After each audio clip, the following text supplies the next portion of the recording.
Good evening. Welcome to Soundtracks with Birdman. Tonight we're finishing up the Christmas season. I know a little bit late, but hey, I still got presents I haven't sent out. Die Hard 2, Age Boomer with me as always, and special guest Chris P. How are you, Chris P? I'm doing well. How are you guys? Good. How was your Christmas? It was good. Some good food. Got to see my brother. So didn't get any presents, but I can live with that. I have a present for you. I just haven't mailed it yet. So. Oh, okay. It may be March before I get to the post office, but I will eventually get to the post office. So. Well, I will keep an eye out for it then. Thank you.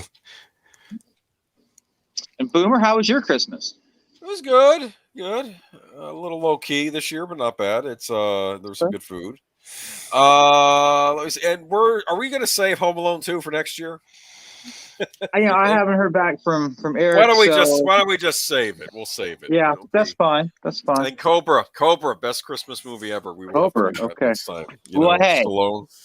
Last time I looked, which was last week, Rambo was over 2,500 views. Nice. I don't even consider that my best stream. I'm like stumbling around for actors' names. People must have liked it, huh? Were people thinking it was Rambo? I'm sure they haven't watched the entire thing, but we'll say 2,500 clicks on it, which I'm like amazed. That is awesome. Yeah, that is awesome. I don't know if I have 2,500 clicks on anything. I don't know. Oh. The Ghostbusters clips seem to do well. Little advice: you want to start a YouTube channel, Ghostbusters theme. Just people are eating that up right now. So. I think I sent you something Ghostbusters related for Christmas, Boomer. What? You did? You shouldn't have. So, you shouldn't have. You shouldn't have. I wrapped all that stuff so long ago and stuck it in the box, and I'm not quite sure what's in there anymore. But oh my goodness. Okay. Well, we'll have. It was all media mail. I do know that. So okay. So you at least saved on the shipping a bit, at least. Yeah. So you like my thumbnambel? And the best character in this movie. No, but okay. Yeah. Whatever. Whatever. Yeah. Let's welcome the chat real fast. Go Team Ghost Planet Go Time 2. I think your name got longer. Welcome. Thank you for always coming by. Hope you had a wonderful Christmas. And Rebecca Martin's in the house. Hi, everyone. Hello to you. Hope you're doing well. And y'all want to start the movie, or you want to give people a couple more minutes? I know Jedi Master Utopia said he was way excited for this film. Now, we of course have to synchronize and get with Wolfton on Captain America Civil War rewatch, too. Okay. Captain America Civil War 2, we should call it, huh? Yeah, we should. I was thinking we already did it. I know. Well, yeah, but that's we said we were going to have him on. He got to pick, and he wanted to pick that one because apparently he didn't like my stance on which was the better team. And you know which was the better team, and it was Team Iron Man, and that's not up for debate. But we can debate again when the time comes. And what else was there? There was we've done and that will mean we have done 3 Captain America movies plus one twice. And not one Iron Man movie at all since the start of this channel, but that's okay. I was thinking today we haven't done a lot of John Williams. We haven't done a lot of John Williams. Yeah. You're thinking. Speaking about famous people, I am now Facebook friends with Lorraine Balfe, or Balfe, however you say his name, and Nicholas Meyer. Oh, nice. Nicholas Meyer. He directed Star Trek 2, Star Trek 6. Yeah, he's a great director. Yep. Time After Time. Oh, He directed Time After Time? Yep. Nice. Yep. Yeah, that's a nice little, I don't know if it's hidden nugget, but maybe a lesser known nugget from the In fact, he's uncredited, but he wrote half the screenplay for Star Trek 4. All the stuff that took place in the 1980s San Francisco, he wrote that stuff, and he was kind of going back to his Time After Time. The people the people in modern day that were out of sync, except it was reversed. Instead of being some from the past in modern times, it was some people from the future in modern times. Oh, okay. He actually did that. He did all the stuff that took place in the present in that movie. Let's see. I'm trying to think what else. So I don't know what else we're going to be doing this year. Did you get my soundtracks I sent you? You should have gotten 3. Is that Yeah. correct? Yeah. So you got the Akira soundtrack I and did. Nighthawks and Mhm. and Transformers. And I'm telling you, Yep. I think at some point this year there's going to be a Nighthawks rewatch. What do you think? Huh? Maybe an That's Akira fine. rewatch? I knew nothing about the film, and I'm like, oh wow, Al Pacino's in this movie, but it's not. It's Sylvester Stallone. Yeah, doing his best Al Pacino Serpico. Yeah, Probably. yeah. All the men had the big beards then, man. That Yeah, was the and thing. Lando Calrissian's in that movie, and He is Billy D. Williams, Rutger Hauer's in the Rutger movie. Hauer. It's Yeah. a great cast, and the Bionic Woman. Yeah, I looked it up on YouTube. I watched the trailer and some commentary on it. I'm like, oh, it sounds like it might be a good movie. Yeah, Wolfgar. But that Akira. Go ahead. Oh, the Akira LP came when I was probably the sickest. I think that's why I didn't send you a message when it came. Maybe don't listen to that while you're sick. I don't know. That's No, weird I did. Score, It's like I've looked at that for like several years. I'm like, I wonder what this is like. And I like listen. I'm like, wow, this is like Tibetan monk. Cool. It's like I don't know if I should be like meditating or like karate chopping someone. it's a very bizarre score. Typically, when the Japanese do movie scores, they actually do go the 4 orchestrated like American movies. But that was one where they had some more traditional. It's a very experimental score when it was made, and it was. I think they had to make it before. I really enjoyed it. I should have bought it years ago. Thank you very much. No, it's one of my top soundtracks. It's completely unlike anything I've heard though. But at some point we'll have to watch that movie too. If you get Hulu, you have access to it. I don't know if you get Hulu or not. But I don't. Okay, well, Zootopia's in the house. In the house. Hello, Zootopia. We were waiting on you because you said you were looking forward to this one.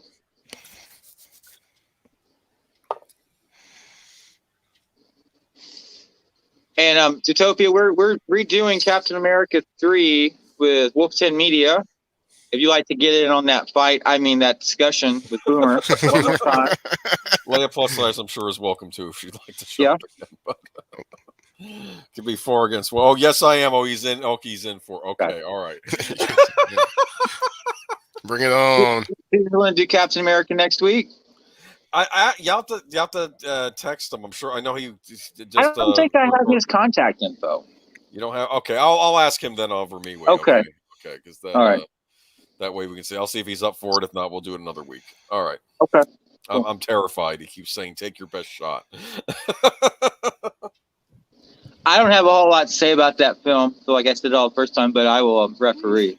Okay, that's fine. I'll be on your side, Boomer, just cause. No, you be on the side of the superhero you're on. That's the whole point. Okay.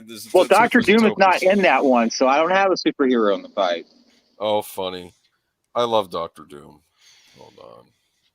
Anyways, so when you want to start the movie, let me go to email. I'll email Wolf10 real quick. Okay. And Chris P., have you seen this since the first time you saw it? I was thinking you told me you really hadn't seen it since like the first time. Die Hard 2? Yeah. Yeah, I watched it last week. Okay. I dug out my Blu-rays. I have the Die Hard 5 movie set. Is a 5-disc set, I think, on Blu-ray. There were only three. Okay. Oh, my mistake. But they were Blu-rays, so I was watching the second one to get caught up. Oh. All right, cool. I just have the DVD. All right, you want to start? I don't quite follow the Kevin Smith comment. Was Kevin Smith in? Kevin Smith was in Die Hard 4. I think it was Live Free or Die Hard. Really? He had a brief cameo in that. Where Did he get shot? I don't know. He plays like the nerd hacker. No, he plays like I think he plays like a hacker guy or something. And John McClane looks at his Boba Fett standee, and Kevin Smith says to him, "Are you a fan of the Fett?" And then then John McClane says, "Nah, I'm more of a Star Wars fan." And the idea was that he didn't recognize Boba Fett was from Star Wars. So that was, it was kind of a dumb joke. The Die Hard follow-up movies, the two of them are not great. And then there was the fifth one, which is worse. Well, I don't know. They made John McClane a caricature of himself. That's what I had. That was the one they were in Russia? No, this was the one where it was I guess the terrorists were going to destroy the internets, all of them or something. I don't know. It was just... Yeah, I know. We'll probably talk about that on Sunday, Go Team Ghost Planet. But we're going to have a good time tonight. Watch a good classic, great 80s action movie. Actually, no, technically 90s, isn't it? 90s. Yeah, that's true. Kicking off the 90s. Yeah. Zootopia said he liked the new Spider-Man movie. Finally felt like a good Spider-Man film. Yeah, I would agree. I never really cared for the Tom Holland films. I saw the first one. I skipped the second one. I knew everything was going to happen in this one because, internet told me. But I was surprised with how much weeping was involved in the film. It was a good movie.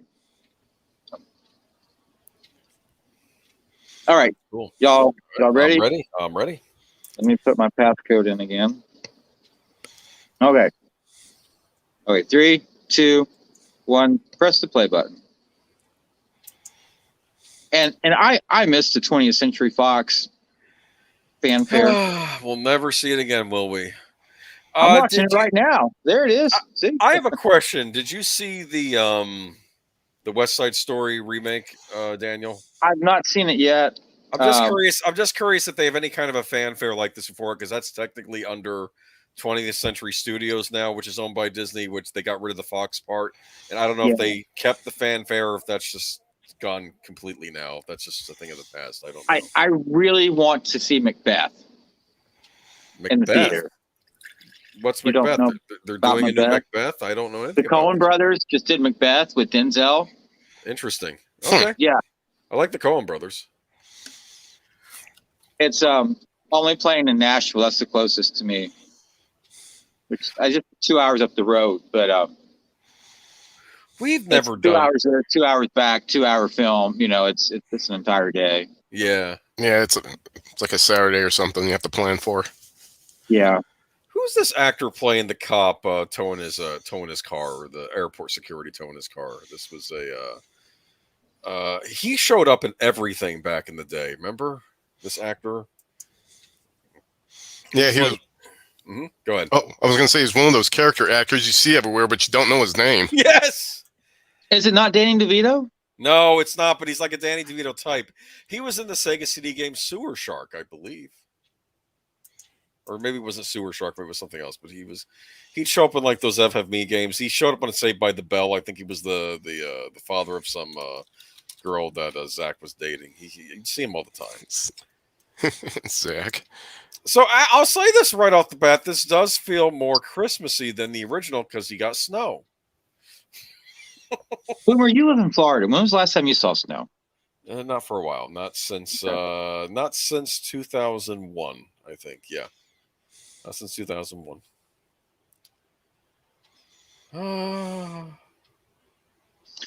Okay, you hear Carol the Bells playing over the loudspeakers? Yeah. People? Yeah. Okay. Why was that not incorporated into the score? Because in the original film, you had what?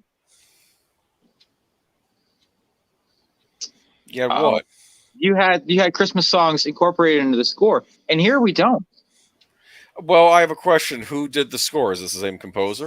Same. Michael Kamen did both. Actually, he did the first three. I don't know. Could be director Rennie Harlan, I believe, did this one. Different director, right? So yeah, maybe he said no. Now, this was the last scene that he filmed because he said, I got to get in shape if you want me to take my clothes off. And I can respect that. I would need to get in shape too. Yeah. Oh, man. Hold on. Let me get the IMDb. Bill Sadler. Bill Sadler. He played Death in Bill and Ted's Bogus Journey, right? Yep. And he played that bad dude in Star Trek Deep Space Nine.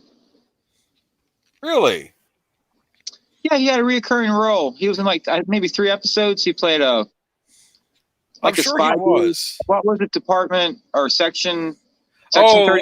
I know what you're talking about. Yeah, Section 31 or Section 9 or no, not Section 9, but I don't know. That show they keep trying to make a spin-off series on Paramount Plus, but That keeps getting stalled, but who knows? Here's what I want to see from Star Trek: Evil Federation. Okay.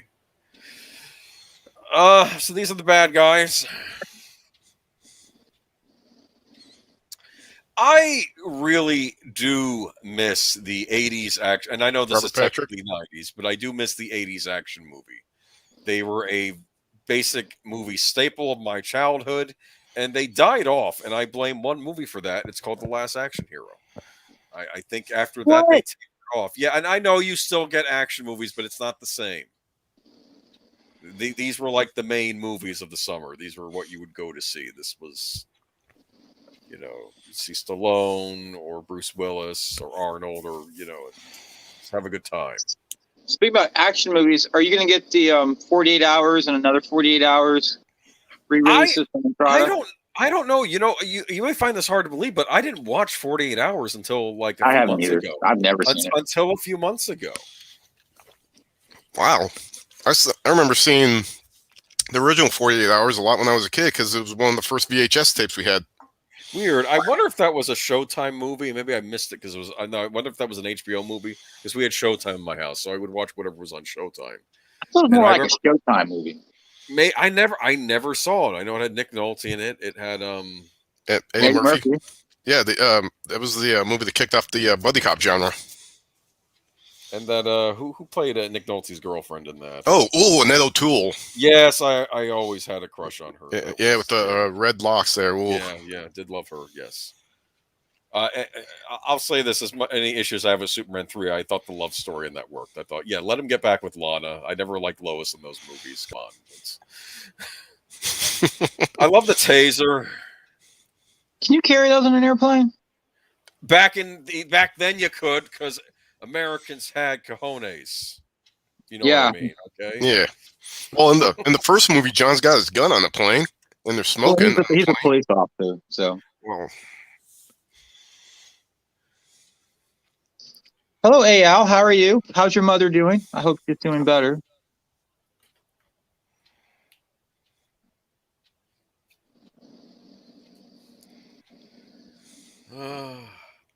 So here we have this church.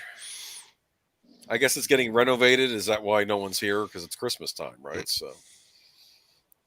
Yeah, you think they'd have a Sunday, a Christmas service. Or maybe they have to tear it down or something. They're going to build a new one in its place. Maybe I don't know. Maybe it needs to be renovated. I forgot what the deal is, but I see this guy. What's he doing? He's drinking some. I don't know what he's drinking. He's eating soup. Your last meal is chicken and stars. That's kind of sad. That is sad. When we're all like the same age, did the violence in this film bother any of y'all when you first saw it? Well, I first saw it last week all the way through. Before that, I'd just seen parts. So, no, it didn't bother me at all. Okay. No, when I was a kid, it's funny. I came from a household where, the sex scenes, that was a no-no, but I could watch as much violence as I wanted to. That was because I'm sure you killed people as an adult, right? But you've never had sex, right? Much cussing. Yeah, I know, pretty much. That was, because I was like, what? Not even in middle school yet. That was a big, so. But yeah, I could watch all the violent movies I wanted to. That was so. I mean, this was my G.I. Joe. Put it today. Movies like this, these were what I would watch. This would be, and no, I was used to this stuff by now.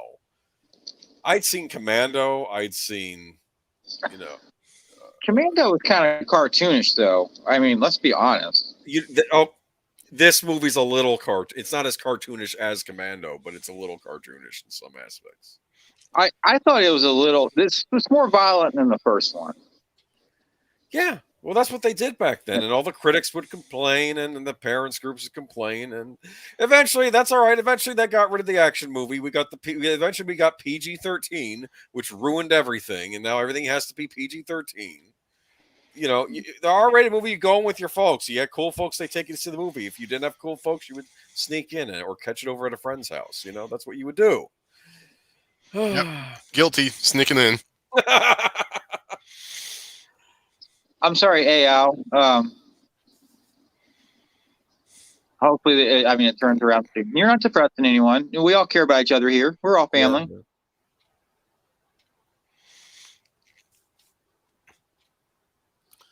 The icicle to the eye was kind of gross. Well, these guys look like bad guys. Yeah, I was just about to say that, especially the guy with the hair slicked back. He just has that look and that vibe. The mustache. And they look like And the kind of bad guys. They'll pose like normal, and they'll be like you're like a nice act like a nice citizen 1 second, then they're blowing your brains out the next. No. They all shop at the same watch store too. They probably knocked over the watch store. Said, "Hey, let's have a practice run. Let's get some nice. What kind of watches they got in this? I think they got Tag Heuers. Yeah, some people get matching tattoos. They get matching watches. So There you go.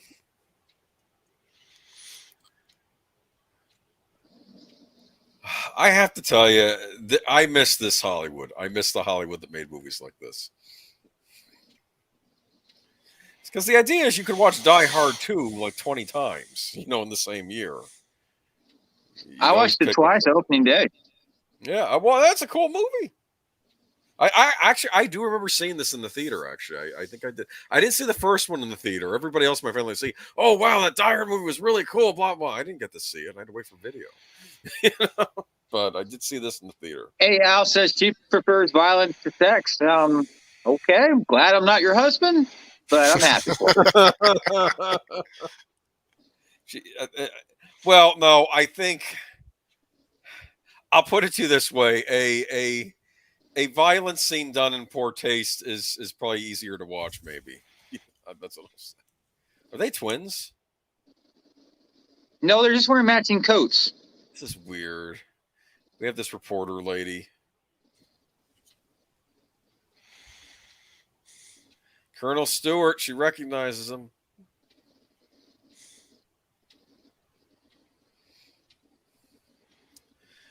The 90s. What were the 90s known for? They were known for indie movies and bad summer blockbusters. This is a good summer blockbuster. This is before the action movie died, though.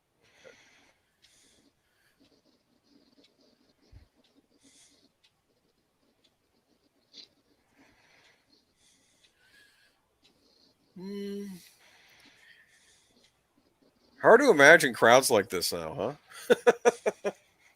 What's a crowd? I know. Nobody's wearing masks or anything. Wow. yeah, it's the way it should be. And this is in Washington, D.C., of all places, huh? Okay, so this guy is opening the door. He was a homeless man that the casting director found on the streets. Hey, good for him. Hopefully he got something of a career out of this, or Yep. he's got some money.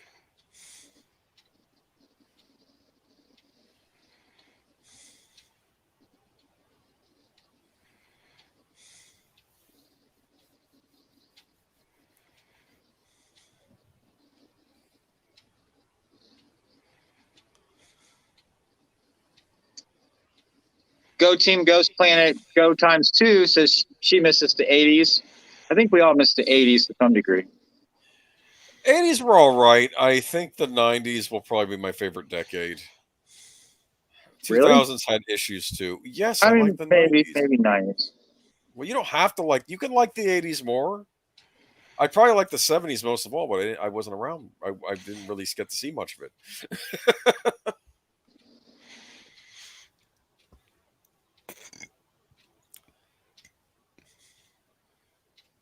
Ever wonder what the baggage track looks like? You have to find out in this movie. Well, this is actually just a set because they couldn't film it in actual baggage claim. What?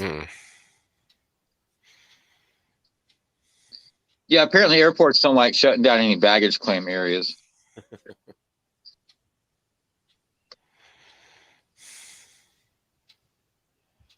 If I met these guys, you know what I'd say to them? I'd say, "You're bad.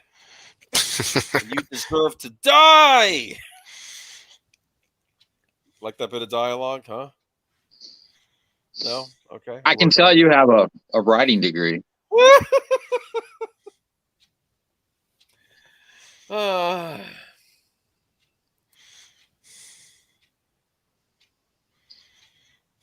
Now, when you saw this, were you thinking, What are the odds of him getting caught up in a whole lot of crap around Christmas time the very next year? You probably were thinking that, right?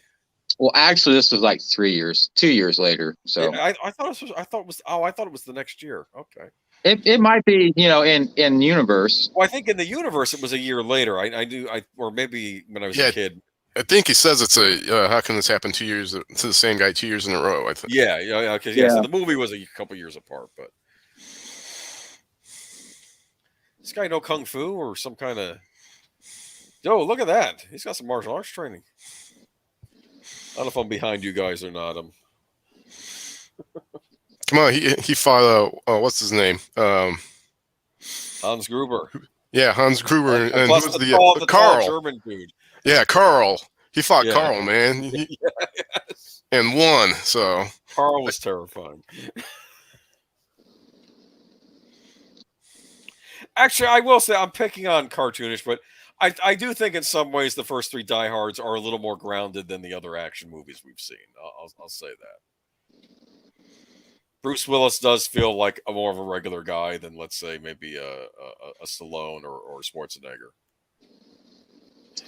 Bruce Willis actually had disagreements with Rennie Harlan because Rennie Harlan wanted to make him funnier, and Bruce Willis wanted to be serious. So Bruce Willis got to do a serious take, and then they did like the not so serious takes, and then they decided in the editing room which take to use. Really? Yeah. So did it end up being a mix, or? Well, he is more jokey in this film than the first one. Okay, I'm at the scene where the guy gets caught in the baggage claim. Might be a couple seconds behind you. Okay. That's kind of a bad way to go, right? Yeah. Getting your I like face what Michael steamrolled. Kamen did with the score. He makes it sound kind of assembly line-ish with the different percussions. Is this a hard score to get a hold of? No, not really. Okay.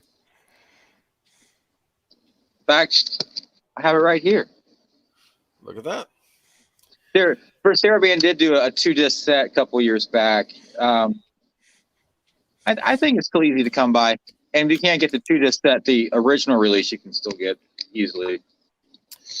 And then there's Die Hard with a Vengeance is part 3, right? And I think maybe they should have left it alone after that, because I like Die Hard with a Vengeance, but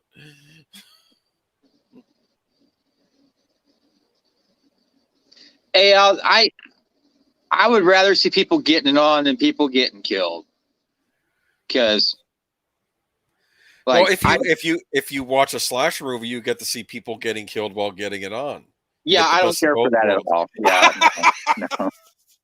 Like, I've tried watching Game of Thrones, and I'm like, no, this guy just got his head chopped off with an axe, and please, this guy just got hung. I'm like, that's mild compared to the other stuff on that show. A decapitation you get off easy on that show. No, there's some horrible ways to die on that show. Yeah, I think if you get shot, you should fall over, and that's it. Whatever. That's the problem with you. You like the cowboy movies, just bang. Get to the point. That's it. That's it. I don't need kill. That's it. That's all right. We're gonna do Cobra next Christmas time. You'll get to see a guy get his comeuppance at the end. I've only seen that movie on TV with commercials, so I imagine watching it without commercials is an entirely different film. Yeah, they might even add additional scenes too for the TV versions. Yep. So we have a return of some familiar characters from the first movie.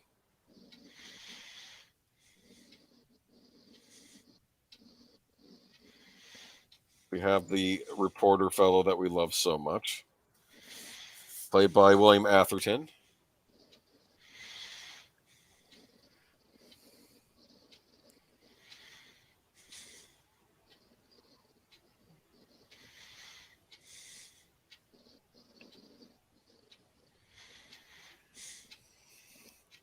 You notice how in the 80s the press are always bad in movies, or they're not necessarily portrayed in the best light.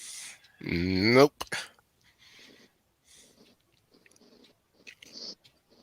I can't believe they shot the old man in the church, no less. He died in the pews. That's how evil these guys are. They'd shoot a man in a church. In fact, was he the pastor? I think probably like the groundskeeper, I would think. Oh, groundskeeper. Yeah, I was gonna. Okay. Yeah, groundskeeper, caretaker, something like that.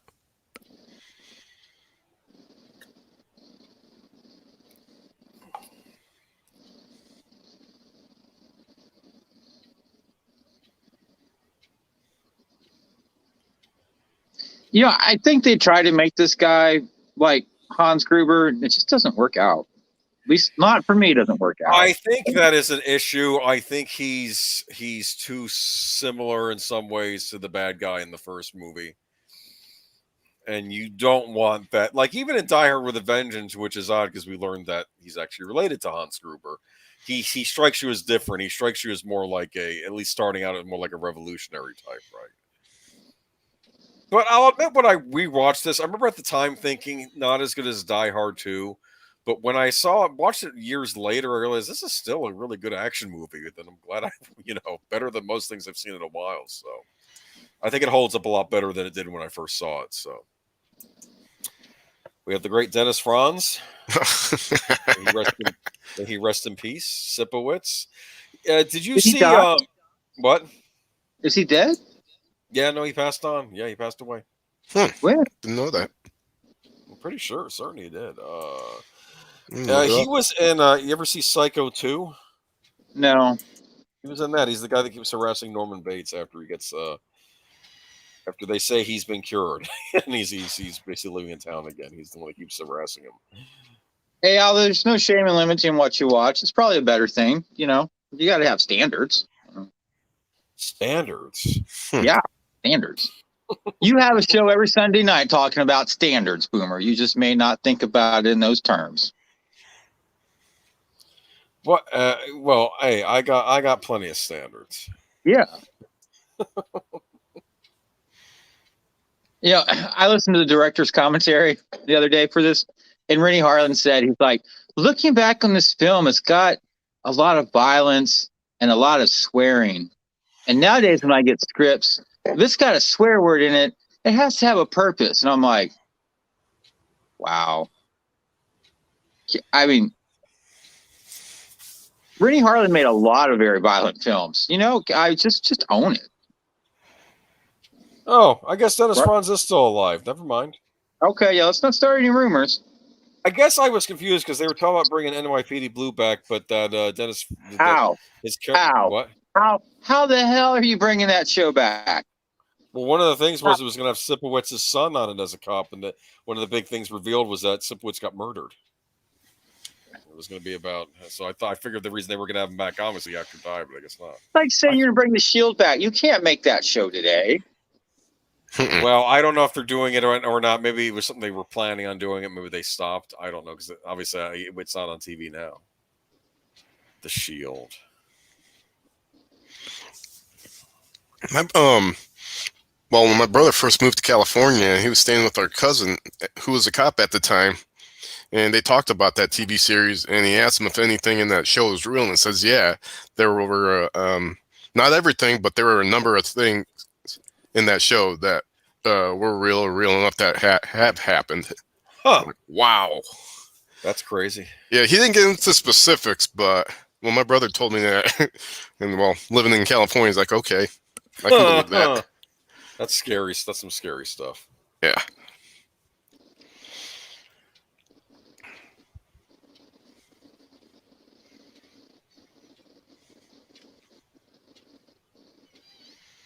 John McClane.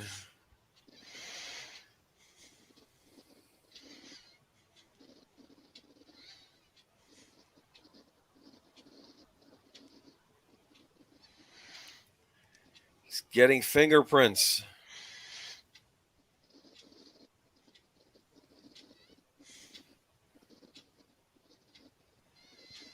We're going to get to see this invention known as a fax machine. Pretty state of the art in this movie, huh? High tech. Nothing but the best. The budget for this was $70 million and the box office was $240.2. That's a pretty good return. How can this movie cost $70 million, but that would be. I guess we have to adjust it for inflation, though, right? But No, that was the actual budget was $70 million. yeah, all right. Bruce Willis got a nice chunk of change. I think he got $5 or $6 million for this film. We have the great Franco Nero. Franco Nero.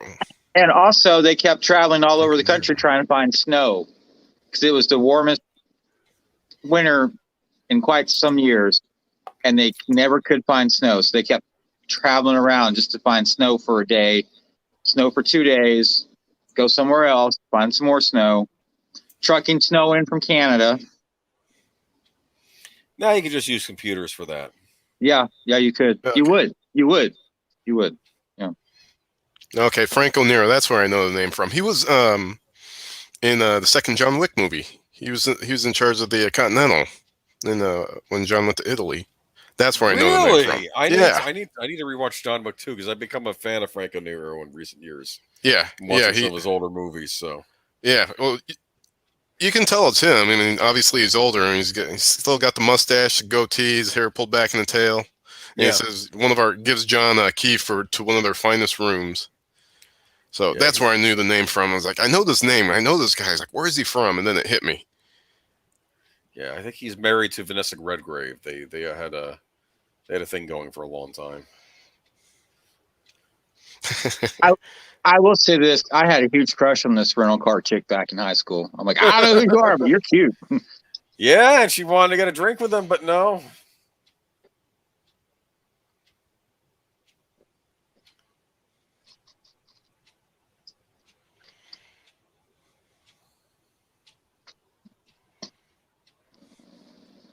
Okay, Wolf 10 is on for next week for the Civil War rewatch. I'll let them know the time. Okay, so Civil War, Captain America. Is the plus size also invited?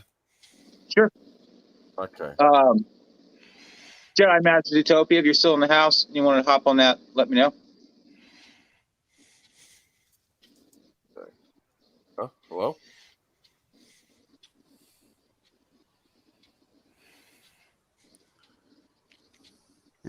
Daniel got his advertisement. Black & Decker had a huge tie-in deal with Die Hard 2, but the scene got cut, and they were not happy. And Bruce Willis was supposed to use a power drill. And I'm just like, where in this movie would he use a power drill? I mean, anybody? Any ideas? Because I'm like, I'm drawing a blank. I could think of some things that Black & Decker may not want to have seen him use a power drill for. But yeah, I like that cut scene to surface on YouTube someday. Zootopia says he's in, so cool.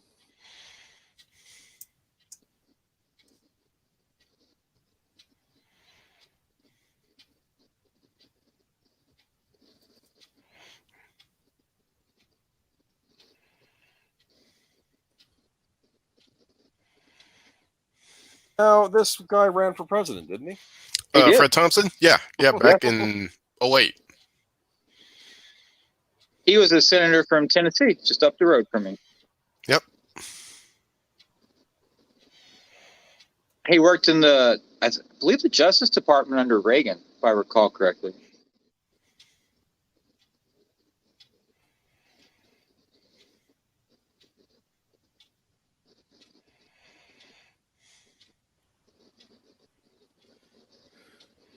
Ghost Planet, have you found the scene on YouTube, or are you just guessing that he would use a Black & Decker on the bad guys? Because that's what I'm thinking.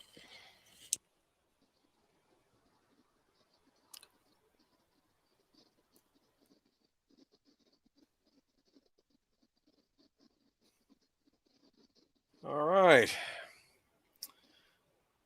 So next week, Civil War. Wolf 10's on for it. So, have you ever had champagne on an airplane, Daniel? I don't drink alcohol. No champagne, not a bit of the bubbly? No. I'm Catholic. We don't drink. You should know that. Are you kidding me? I think you have the wrong denomination, dude. Yeah. No, I'm pretty sure I'm Catholic. Really? No, I think you have the wrong for not drinking. Trust me on this, okay? No. No, yeah, I was an altar boy for a few years. Believe me, there was wine present. So Sophie says Fred Thompson worked on the Watergate hearings. Okay. Was he not in the Justice Department under Reagan as well, Zootopia? Or am I thinking of someone else? I know Mark Levin was Nice. in Justice under Reagan. Maybe that's what I'm thinking. You know, I had a woman look just like that. She asked if I wanted to go for a drink, and I said, I got to go home and play some Super Nintendo. I'm sorry. Priorities. I'm sorry. Is anybody else getting a little nostalgic for payphones? Oh, sure. No. You don't No. like payphones? No. I kind of miss them. Yeah, so do I. Of course, there was always that thing about the woman that stuck the needle with her disease on it in the payphones, and people would die or something. Wasn't that the thing? Typhoid Mary or something. Last time I saw a working payphone was in an airport back in 2016. It was so random. I happened to see it. I took a picture of it just to prove it existed.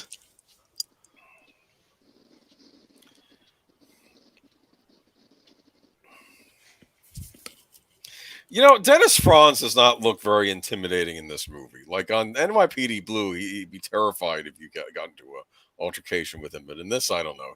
I think it was the attitude in NYPD Blue. Yeah, I think that's what it is. He carried himself better. I think. And if you watch Psycho 2, he's just completely sleazy in that. It's not even funny.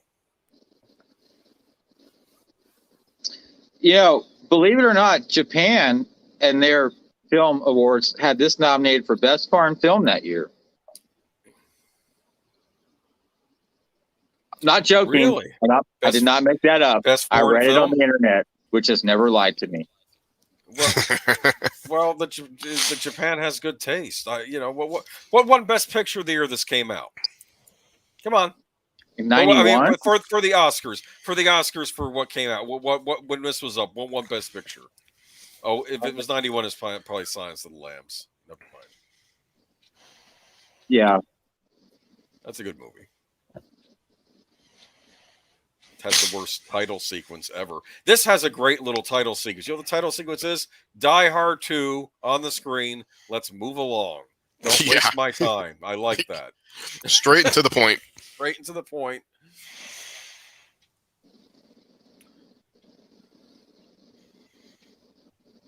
Willis looks so young.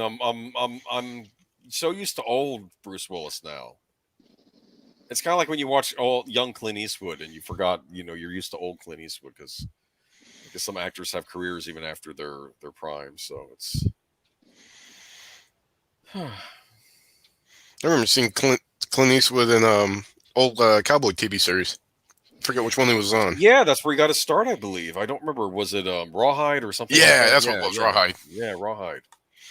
That's why he was picked by the I think the Sergio Leone saw him on Rawhide, said, "Can we get him to star in our spaghetti western?" I think that's how that went. I'm telling you, Once Upon a Time in Hollywood, it's a weird send up of that period because Leonardo DiCaprio was a guy who was famous for playing cowboys in TV westerns, and his agent says, "Oh, they want you over to Italy." He says, "I ain't going to Italy. Shoot, no Italian movie." He was very angry about that. And of course, he eventually has to. Eventually does. He does 3 of them, and he does some kind of James Bond knockoff movie over there too. And it's a funny movie.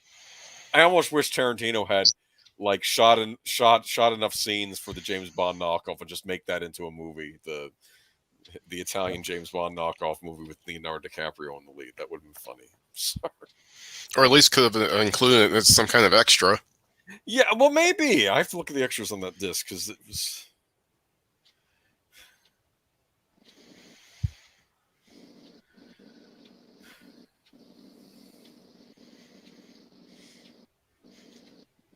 And once again, go ahead. Or go ahead. I was gonna say it's a pretty good plan, huh? Yeah. You're going to say And once again, though? Yeah, they're using the chainsaw to cut the hard line. Yeah. How do you think this movie was pitched? I think it's Die Hard in an airport. Yeah, Right? it's Die Hard in an airport. Pretty good setting for an action movie, though, if you think about it. You can cause a lot of chaos. It's the confinement of the high rise, though. Yeah, but you don't want to necessarily have another confined space, right? And there can be confined spaces in an airport, but there's also open areas too. So yeah. I think if they had done Die Hard 3 as the second one, and then done this one a couple years after that, maybe better. Yeah. Yeah. Like I said, my rewatching this after I used to skip it all the time, and I finally said, "Oh, I'll watch Die Hard 2 again." It holds up a lot better now that I guess I lowered my expectations. I think it holds up a lot better. I think it's a good, solid, action movie from that era. So I have nothing against it. It's fun, that thing movies used to be and maybe can be again. I actually like this movie less now that I've done this show. What? Like since we started watching it? I'm serious because I've rewatched it. It's because it's not Christmas time. I've listened to the score extensively, and I'm like, it's missing all the complexity of the first score. There are no Christmas songs that are worked into the themes for the various characters. The Finlandia at the end of the film, to me, is just tacked on and thrown in there. It's not earned like the Ode to Joy was. That was a very important part of the original score. I've read where people say, well, Finlandia is worked in throughout the rest of the score. I'm like, I don't hear it. I do not hear it. I've listened to it for 3 weeks now, and I can't find it in the score anywhere. If someone could definitively point it out for me, I would appreciate it. But I don't like it as much as I did back in high school. Loved this. Loved it like a redhead. Now I'm just kind of like, Do you think that it doesn't hold up now? Do you think maybe there's a lost score out there where it was worked in and then the director heard it and says, get this crap out of there? No. Because Rennie Harlan insisted on his first meeting with Michael Kamen, I want Finlandia in the score. And Michael Kamen had used some of Sibelius's work before in The Dead Zone. What was it? It was Symphony No. 2 in D. Right. He worked it into The Dead Zone, which I've never seen, I've never listened to, so I can't make any comment on it. It's a good movie. It's a Stephen King, but it's more like a thriller than a horror movie. Yeah. But like I said before, in the first one, you had Singing in the Rain that was worked in for Theo's theme. You had Ode to Joy, which was the terrorist themes, and then when the vault opened, it just came in full force, and it was wonderful. You had Let It Snow for Al, and it worked very well, and it made it very Christmassy. You had the sleigh bells in. You've got some sleigh bells in here, but not like you did in the first one. I just don't like it as much as the first one. I don't think it holds up at all. So y'all can hate on me, and that's fine. I'll discuss it. But those are my thoughts on Die Hard 2.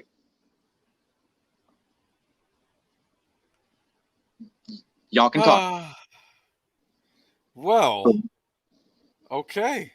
I mean, you want to say something, you want to knock me, that's fine. Go ahead. I'm a big boy. I'll save it for next week's stream when I'm 1 against 4. It's going to happen. Thank you, Al, for coming by. I do hope your mom gets better. I'll keep her in my prayers and thoughts. And you and your husband as well. I hope everyone's doing okay. Thank you always for coming by.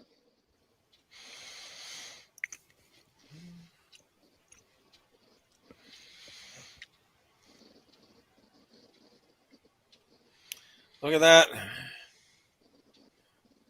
You get shoved in the elevator with the reporter. Do we like this reporter better than the other reporter from the last movie? Yes. And, I think they could have just used her and left Thornburg out of this film. She could have broke the story about what was going on. I think having Thornburg lot easier in than was... he could have. What, Boomer? I think having Thornburg back was just another callback to the first one. That was how they did sequels back then. People like that character. They want to have him back and get punched again, and it's... Whereas Die Hard with a Vengeance feels more like a truer sequel because it's what is it? It's a completely different. It's his native it's his stomping ground, New York City. Yep. So we get to see him in his element as opposed to being in The Outsider. And you have I don't know. But I still think this is a good movie. I don't know. Well, Zootopia is hating on me. He thinks it's a good compliment to Die Hard.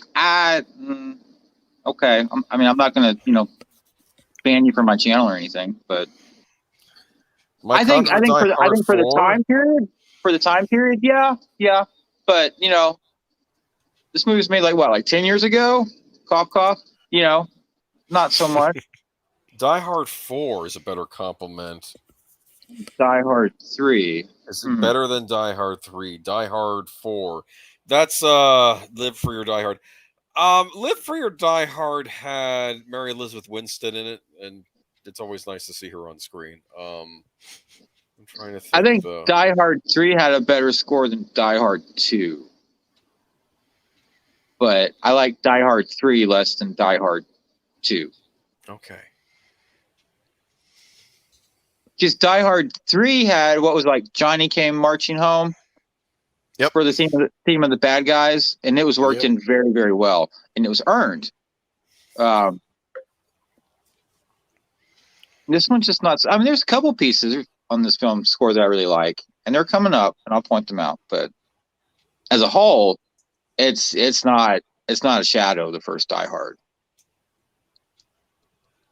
And Zootopia, you can come on, and we'll do Die Hard 3 and Die Hard 4 sometime in the future this year, and we can discuss it. And still be friends. When does Die Hard 3 take place, actually? Is that around springtime? Is that around a major holiday, I think? I'd say it was summer, but the kids were still in school. When did kids get out in school in New York? If AI was here, she could tell us. It might have been, I don't know. Because it looked hot in that movie. Everyone was sweating. Was it Memorial Day? In the Northeast where I'm originally from, it was you'd get out in June.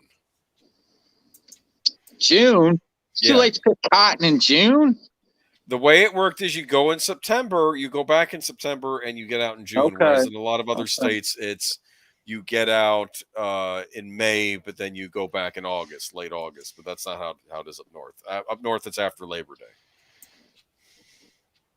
Zootopia, did they work Creedence Clearwater Revival into the score, or do they just have a lot of songs? I haven't seen Die Hard 4. I think Marco Beltrami did the score. If I'm wrong, someone correct me, please. So when you saw this scene coming up in the theater for the first time, what'd you think, Daniel? Huh? The shootout? No, the plane scene. When the plane crashes? Yeah. What's your timestamp? I don't know. I'm just seeing a plane in the air. We're not getting to that scene. Okay. Yet. All right. Okay. That already happened? Did I miss it? No. My timestamp's like 42 minutes. We got like at least 10 minutes before that happened. I'm at 42 minutes now, but but I'm saying it's upcoming. That's what I was meaning. He was just talking to the plane. I was like, damn, this guy really means business. Yeah. You just killed Chief O'Brien. Coleman Meaney. He's a great Irish actor. I've loved him in other things too. He's always a joy. 20th Century Fox did not want to shoot that scene. They said, this is crossing the line. And Rennie Harlan said, well, let's just shoot it. And if the test audiences don't like it, we can take it out. And Fox agreed to it. But the executives they did not want that scene in the movie. They thought it was crossing the line. But it does raise the stakes. It says, this guy's going to he'll fuck you up. Yeah. Yeah. That's a true villain, not someone nowadays is looking for sympathy or who's misunderstood. No, I don't like. The modern villain in movies acts like a toddler throwing a tantrum every 5 seconds. This seems to be the modus operandi for villains these days. I'm looking at Kylo Ren, but also I think the villain they did on from what scenes I saw of the Cowboy Bebop revival on Netflix, Vicious was throwing like with these weird, stupid tantrums and stuff, and it's like, though that's not the character. The character on the anime was very cold and calculating. He was actually very creepy in that way. Hey, the T-1000's coming up here in a second. Yeah, I know. Yep. We didn't even know who he was yet.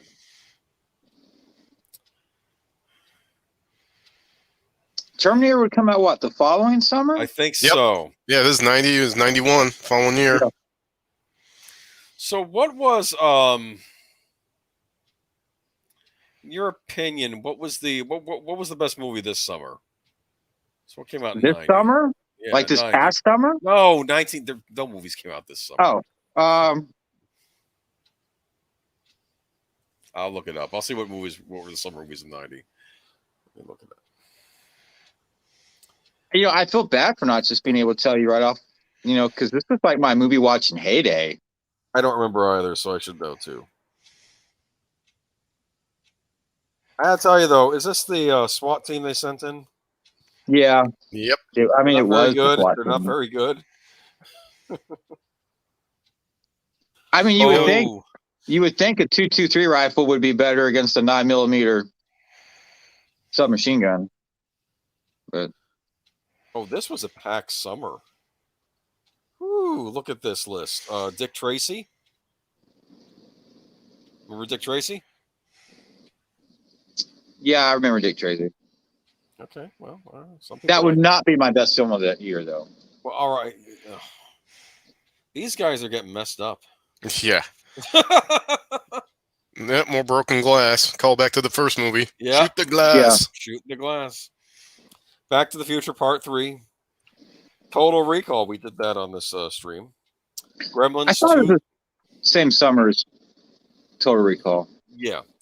Which Gremlins, I also felt was a very violent film back in the day, and I still do. Gremlins 2, The New Batch. The Adventures of Milo and Otis. RoboCop 2. Underrated sequel. Ghost. RoboCop 2 is in your package that's coming your way. Don't spoil. Well, that wasn't a Christmas gift, Boomer. That was just, Dude, don't be spending too. Anyway, Ghost. Remember that was the Ghost? #1 film of the year, wasn't it? I think so. Arachnophobia. Arachnophobia. Yeah. Soapdish was the same summer too, wasn't it? I don't know. Problem Child. You remember Problem Child, don't you? The little redheaded terror. Oh, yeah. John Ritter. Yeah, John Ritter was in that. Yep. DuckTales the movie, Treasure of the Lost Lamp, and The Witches, the Roald Dahl movie, the original one, not the new one. All right, so not a bad summer.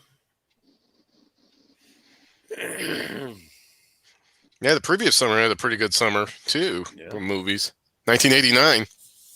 Yes. Best movie summer ever, 1989. Mm-hmm. Yeah, you had a lot of hits that summer. And we know why. Why? UHF, that's why. I forgot UHF was 90.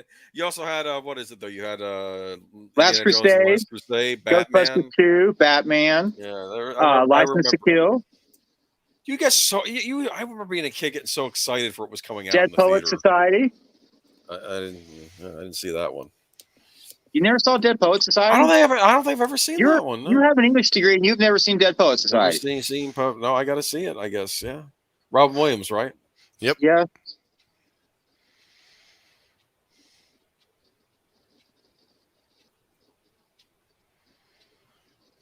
And that is still the sexiest handgun ever made, the Beretta 92. Right. Yep. Chris P? Ooh, yep. Yeah, okay. Did you know that is the same handgun Mel Gibson used in the at least first Lethal Weapon movie? He used it in all the Lethal Weapon movies. Beretta 92. No, that's the exact prop. Oh, the exact prop? Yeah. Wow. Yeah. How that happened, I do not know, but yeah, I saw that somewhere. Well, Zootopia, you don't have an English degree that I know of. Oh, So. please. Someone on this stream does have an English You degree. know, And they're old. whatever. It says so in their name. I don't know what you're talking about.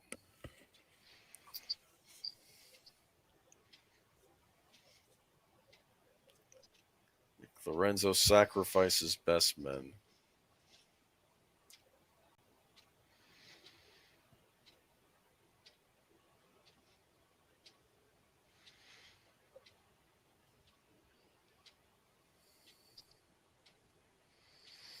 Mm-hmm.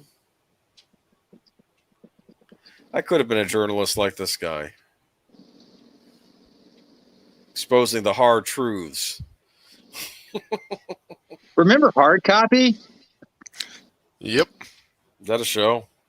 Yep. It was a news show. I didn't watch it. I used to watch a current affair sometimes. Okay. I remember I when guess they that had. was like Hard Copy. All right. I used to watch a current affair, and they had the episode where they were interviewing Whitley Strieber, and he was talking about getting abducted by aliens. Oh, we've all been abducted by aliens. And I'm watching this as a kid. I'm saying, it's on the news. It must be true. That's what I said. Yeah, you even had a movie starring Christopher Walken based on Whitley Strieber's experiences. Yeah, that movie. Yeah. I remember that movie. Chris Walken, who was also in The Dead Zone. We'll have to watch The Dead Zone at some point this winter, I think. Yeah, I think The Dead Zone. It's not like a horror movie, is it? No, it's a Stephen King movie. This is the plot of it, okay? I don't want to spoil too much. No, it's not a horror movie. In fact, for a David Cronenberg movie, it's fairly light. I would say maybe it's suspenseful. I wouldn't call it like a straight up horror movie. Yeah, it's definitely suspense. I did not know David Cronenberg directed that. He directed it. Yeah, he directed the original movie based on the Stephen King novel. Huh. Well, would explain the one particular scene with body horror, but that's about it. Well, I'm going to say this. I don't want to spoil too much, but no, I'm not going to spoil it for you. You should just watch it. I don't think you'll have an issue with it. Okay, I'll put it to you that way, Daniel.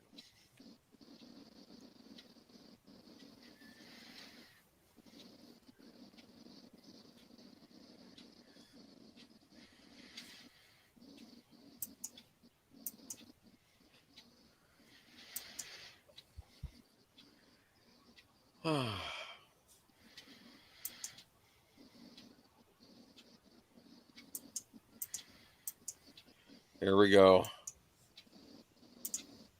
You're not obeying. Try me face to face and we'll see.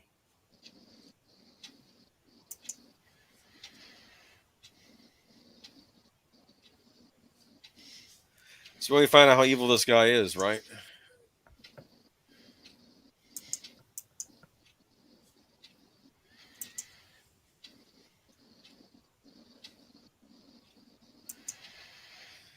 Policeman Hero saved the Nakatomi hostages, huh? Remember when cell phones were that big? I've only seen them this big in movies. I think when I was a kid, I thought of those walkie-talkies. What are those? You know? The bricks. Gordon Gekko had one, remember, in Wall Street. Yeah. How can you trust the man whose last name is Gecko, right? Come on. It just screams insurance.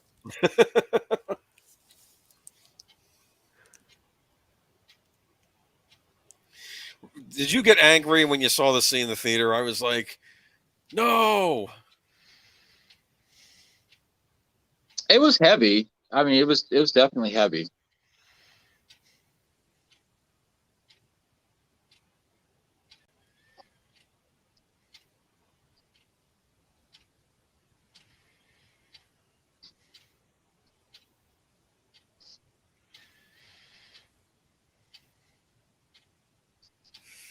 Oh, I can't even talk. It's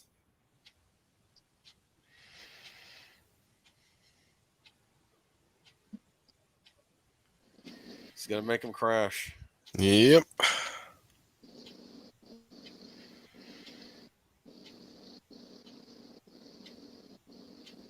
Chief O'Brien.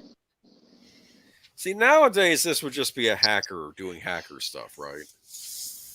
Hacking into the computer system. Am I wrong? Nope. I think I'm a few seconds behind you. Yeah, I'm sorry. And I think I'm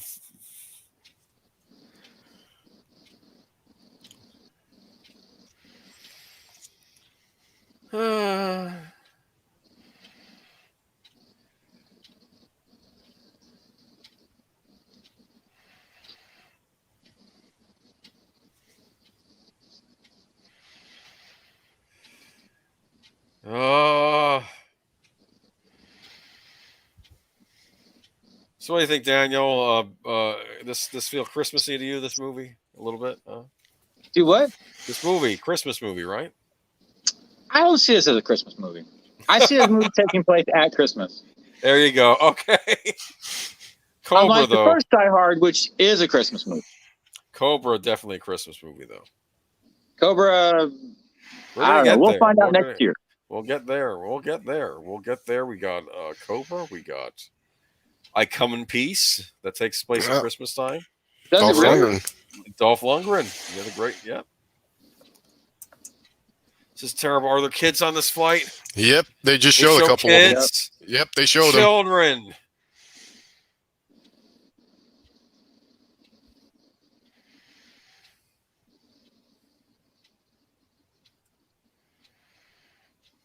Why is McClane the only guy doing anything? Have you noticed that? It's kind of like a trope of the '90s, isn't it? Yeah, I mean, couldn't they have sent out a bunch of guys out there with the torches? You'd have to do it awfully quick. Yep.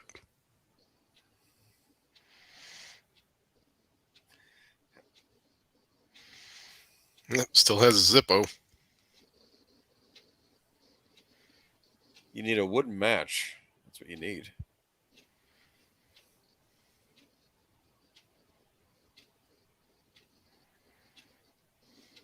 Also, so we can see him get up close to the damage, right?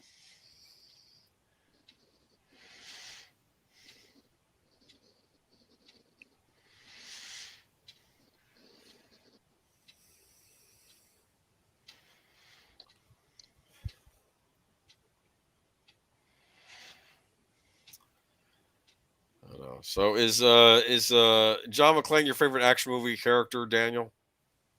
No. It's John Matrix, isn't it, from Commando?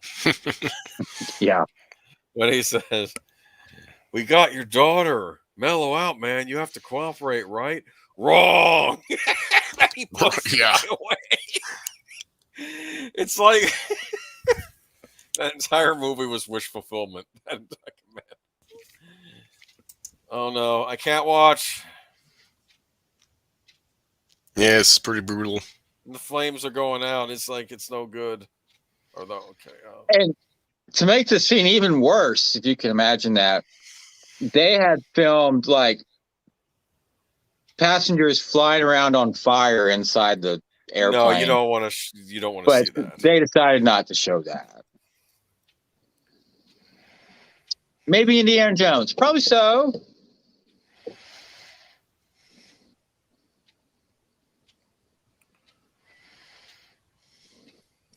Yeah, I think if they had shown people on fire bouncing around inside the airplane, that probably would have been a little.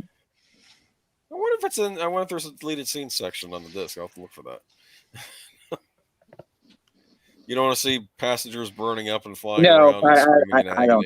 I don't. Certain things I don't need to see. Certain things you don't need to see. Okay, that's fine. Well, we'll work on that. And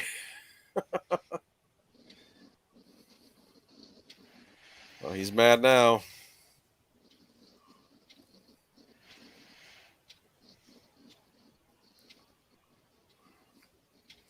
Fred Thompson not looking too pleased either.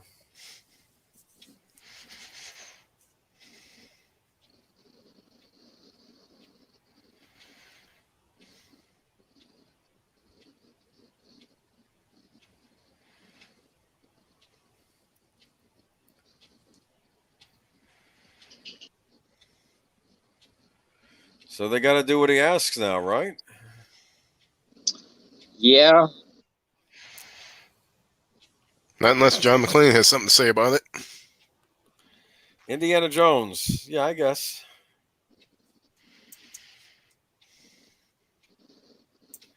Indy can take a punch. I'll give him that. Right? Yeah.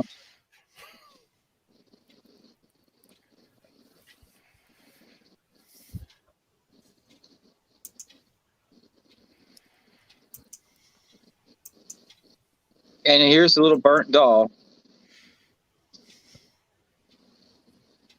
Yeah, this is kind of heart-wrenching. I remember the press had a real problem with this scene when it came out. Bruce Willis was giving a press conference, and they specifically asked him about the violence of this scene, and he said, "It's a movie. It's make-believe. You're the news. You show stuff like this for real." I'm paraphrasing. But he turned it back on them. And he's right. This is make-believe. Roger Ebert gave it 3.5 stars. He must have liked it. He says, this is one of those thrillers like the Indiana Jones series that I categorize as bruised forearm movies. Because hold on. Darn it. I just lost my place. Hold on. He says, he says, this is one of those thrillers like the Indiana Jones series that I categorize as bruised forearm movies because when the movie is over, your forearm is black and blue from where your date has grabbed it during the moments of suspense. You like that? Yeah, that's a good description.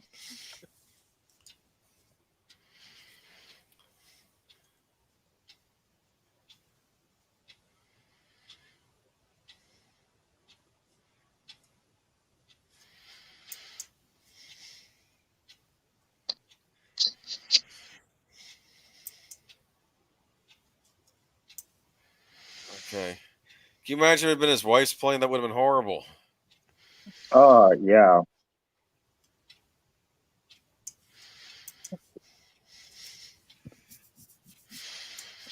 They got to land at some point, though, right? They're going to run out of fuel, right? Yeah. Yeah, 90 minutes, so he's fighting the clock this time.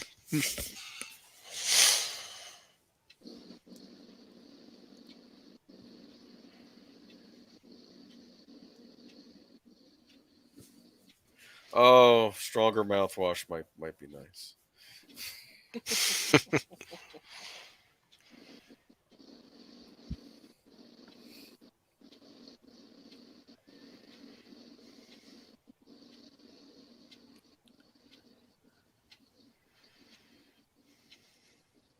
See, I think she could have had a bigger role, and we could have done without Richard Thornburg's character. Probably, yeah, probably. I think that was a mistake. I think that stuff with the wife on the plane. I mean, I understand maybe having the wife on the plane and then maybe he sees her at the end of the movie. That would have been fine. But maybe they probably wanted to give her something to do like they did in the first movie, how she was doing stuff in the background as well. But I mean, I get it. But at the same time, I don't know if it works for the plot of the movie. Do you understand? Yeah.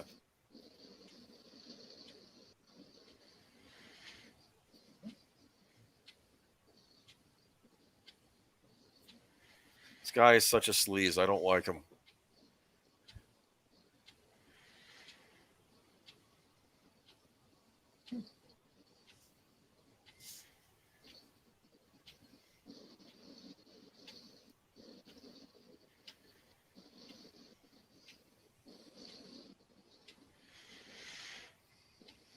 You know what we don't have in this movie? We don't have the cab driver. We don't. We got Marvin. It would have been funny if he was like vacationing at the same time, like visiting family in DC, and he sits down. Oh, hey, you're that cop I met. And what are the odds? You know, right? No. That might have been a little too much. Too much. I'm just saying.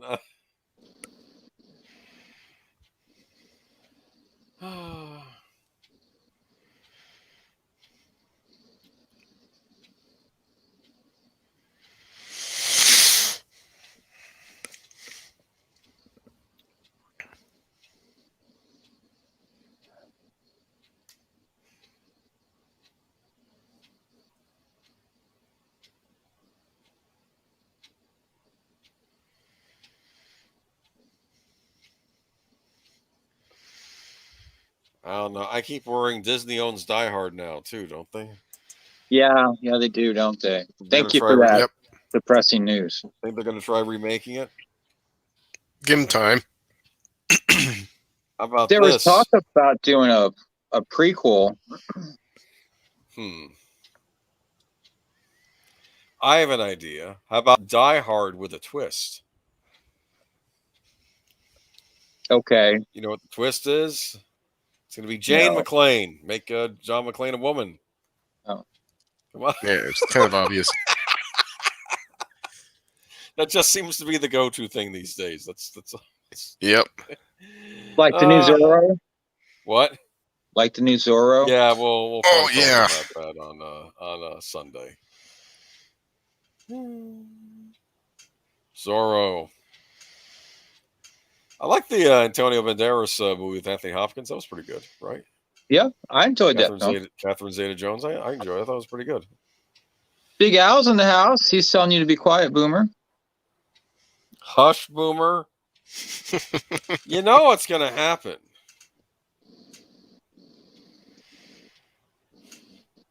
And that is why we encourage physical media. Yeah. Yes, we do like to encourage the physical media. At the same time, it can be a pain to collect all these things sometimes. Actually, the cool thing about DVDs, though, I'll say this, is that you get your DVD and you get all these cool special features. Like audio commentary and missing scenes and little making of documentary. The Ghostbusters box? No. No? Troy is. I told him he should do an unboxing video when he gets it. No, I already have the first two on Blu-ray. I'm just going to get the regular Blu-ray for Afterlife. Okay. It's going to be cool stuff. I already have the movies. Plus, I have to say, I have a thing about weird DVD packaging sometimes. Like if it's too complicated. Like, do you have that with albums or CDs? Like if you get packaging that's too weird? Yeah. By the way, we were still awaiting your decision on your Star Wars vinyls. I think they're going to go back. Yeah. I've got them. You could probably get some money for them on eBay if you, because I don't know if you probably don't sell on eBay. I don't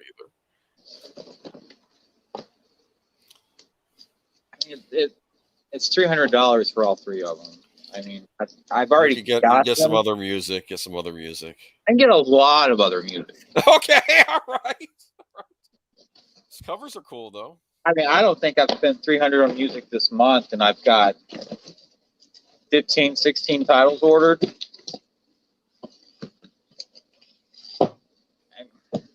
I like them. They're neat, but like I said, I've already got them. It's just different packaging. There's no difference at all, music-wise.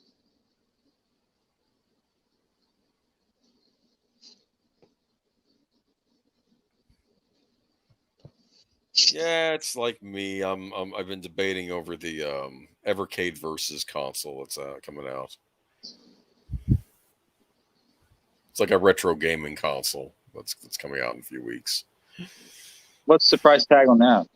$129.99. Here's what they do. They take old games and they put, like, depending on the studio, they might put 10 on a cartridge or 5 on a cartridge. And you plug them into this machine, you get to play these old school games. It's actually a lot more affordable than trying to track down the originals, you know. But a lot of those games I want on them I already have in other forms, so I don't know if I'm going to bother. But it'd be cool for someone who's just wanting to get back into retro gaming. It's a much cheaper alternative. There's a Nintendo, was it Nintendo 64 that came out when we were in grade school? No, I was not when I was in grade school. I was in college by the time that came out, second year of college. That was back in fall of '96, I believe. Yeah. Yeah. What was the Nintendo thing that came out when we were like in Super Nintendo? There's a Super Nintendo up at the thrift store down the street. Really interesting. Got a couple games with it. It's got the little pistols. No, you're thinking of the NES. The NES is the one that came with the guns. Okay. Yeah, Duck Hunt and Hogan's Alley. Yeah, and Duck Hunt Hogan's Alley, and what was the other one? Wild Gunman, which was featured in Back to the Future Part 2. Remember? Yep. Guys, give me Cafe 1 80s. second. I gotta get Addison outside. I'll be right back. Sure thing. All right, let's go, big dog. He tells the kids, "I'm a crack shot at this." Oh yeah. And yeah. It's one of those kids is Elijah Wood. I didn't realize that. Yeah, in fact, if you watch the end credits for Back to the Future Part 2, they say, Wild Gunman Nintendo copyright. They put that there because that was Nintendo. Nintendo made that game, and I think that was to set up the Wild Gunman was to set up the fact that he could shoot a gun. So he's shooting cowboys in the video game in the future. Then he goes back to the Old West and is able to, handle gunslingers back then, right? So that was kind of that was a neat little trick they did. I like that. Ugh. This guy is evil. Oh, yeah.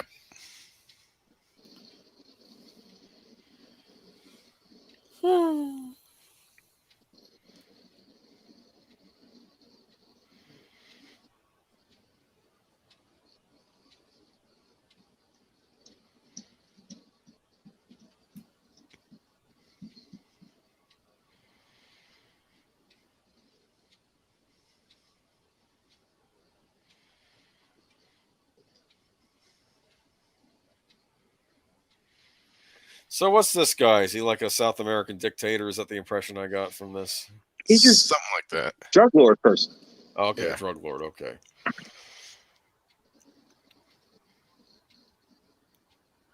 If what does, it's my fault, Big Al.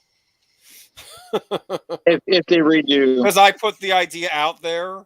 yes. Someone over there at Disney overheard. These streams are getting higher numbers of listeners, so you never know. Hmm.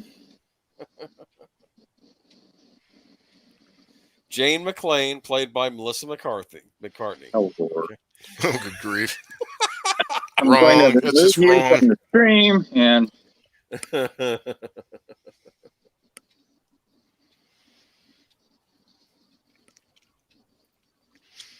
Fortunately for him, he pushes the automatic pilot button and it inflates into the co-pilot seat.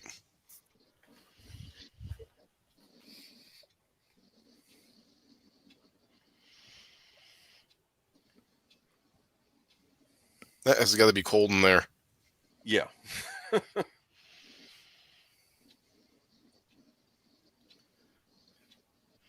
One time when you see all the fancy computer panels, it should be revealed that it's really just a fancy light bright. Am I showing my age? Nobody knows what a light bright is. I know what Light light is. All right, you put the little thing, you make pictures out of it. I don't know.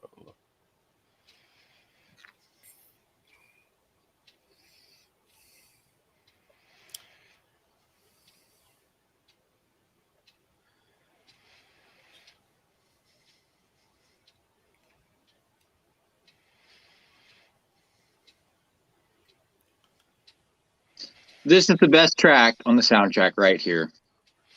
Stand by Falcon. You got the lower register brass going and the piano.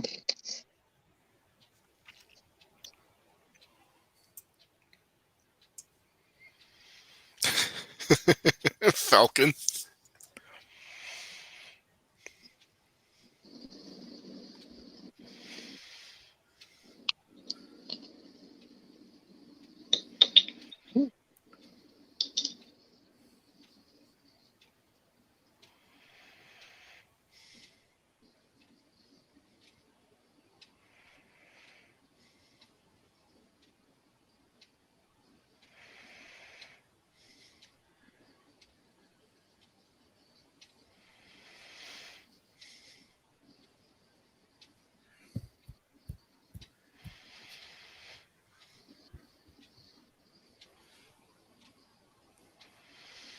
Have you in 5 minutes?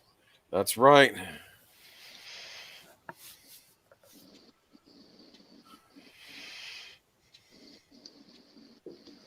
Wish I had fancy computer panels and everything.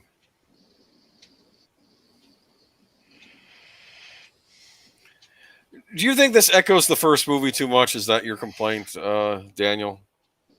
With the score or with the story? Just with the visionary stuff, like with the story. What do you think? To me, it's a pretty separate film. I mean, it's the same character, but I never saw it as the same film. It's like Rambo 1 and Rambo 2. They're entirely different films. Rambo.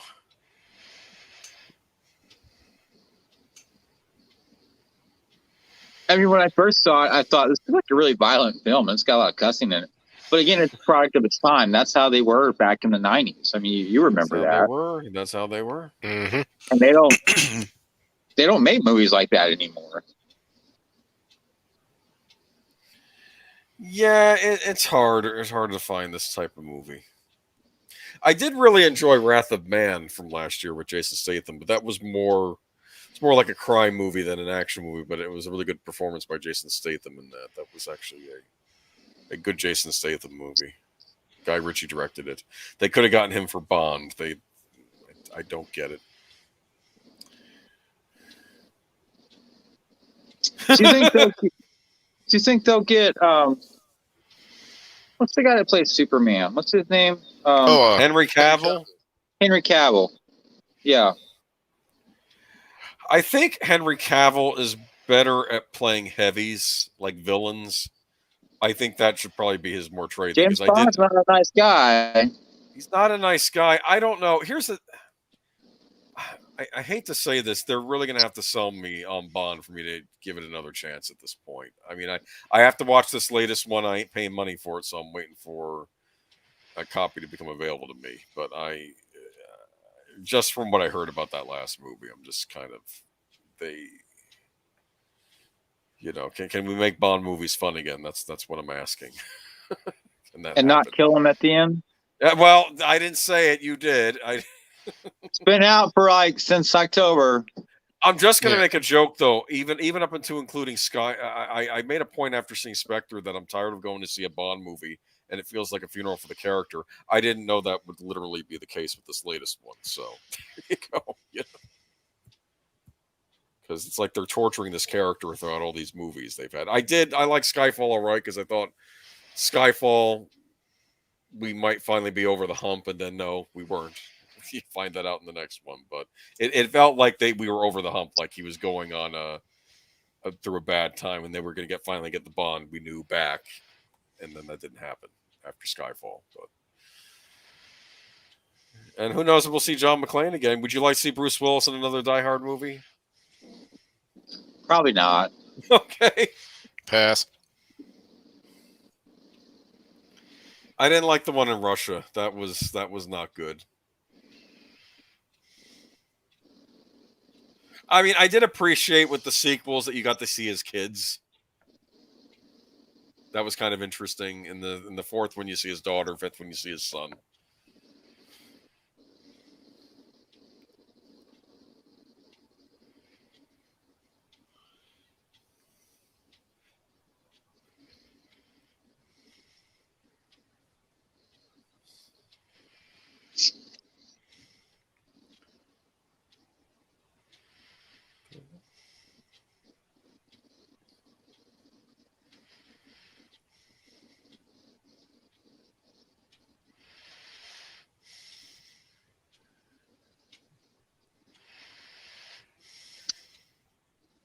That's a lot of bullets they're using up. Yep. Yeah, you think? He's enjoying this a little too much. Yeah, more broken glass. I like how he says grenades. How many we got? Oh, no.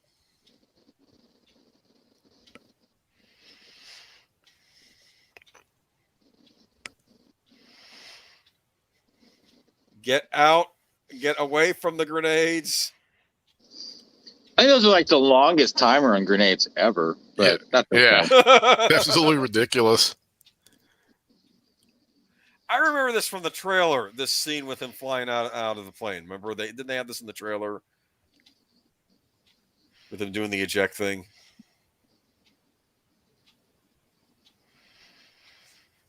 Yeah, this was in the trailer. I remember.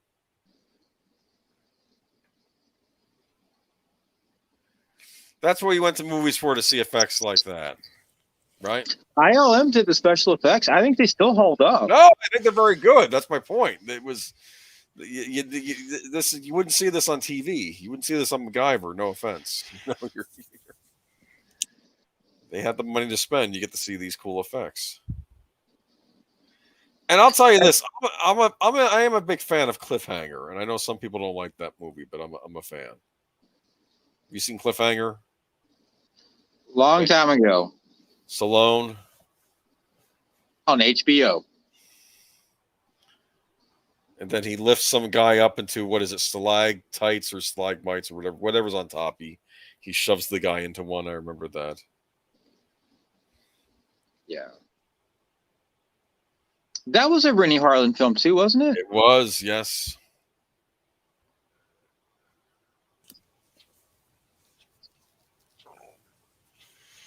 What do we think of the stewardesses in this? She's attractive. She seems to hate that reporter guy. I thought that was interesting. Yeah.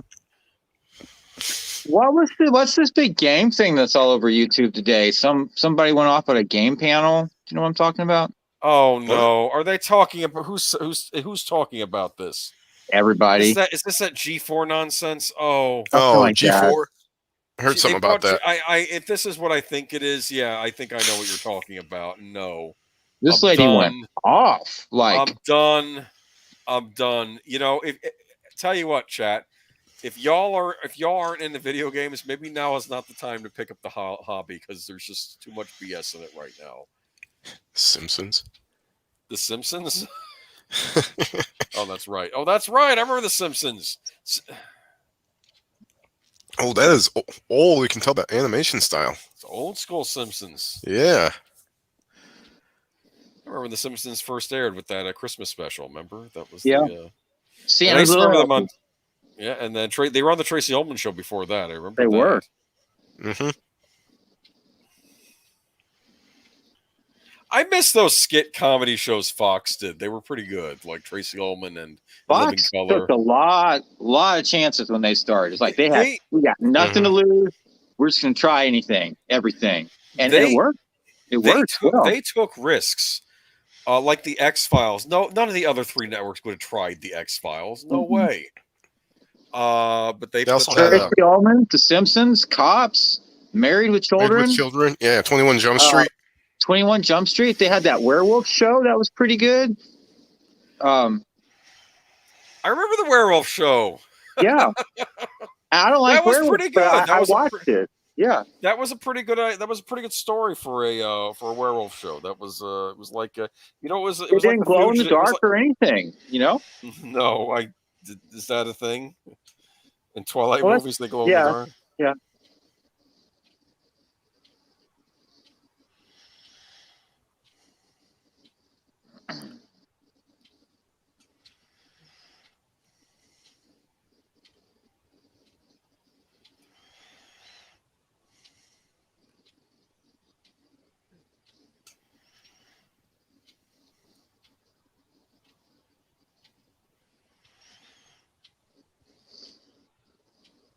So yeah, Geeks and Gamers did a video on it. Mecca Random did a live stream about it, and I'm sure other people have done it. All right, yeah, I'll look into it. I think I was watching a Young Ripa video on it earlier. Nice. Just at this point, just ignore G4. Don't even give them the attention. I'm tempted to talk about it, but at the same time, maybe just let them die. Well, I watched the Geeks and Gamers thing, and I'm like, what the hell is she so mad about? I don't know. I think she read some comments regarding her looks, and I don't want to get into it. It's G4 back in the day. You know Olivia Munn, the actress. No. You don't know her? Did you see X-Men Age of Apocalypse? She played Psylocke in that. She played Psylocke in that. Okay. That's the actress, yes. She got her start on G4 as one of the hosts, and I think the complaint is that the women on the new network weren't as good looking as the women on the old network, and she went off on a tirade. And that was some random YouTube guy in the chat apparently said that.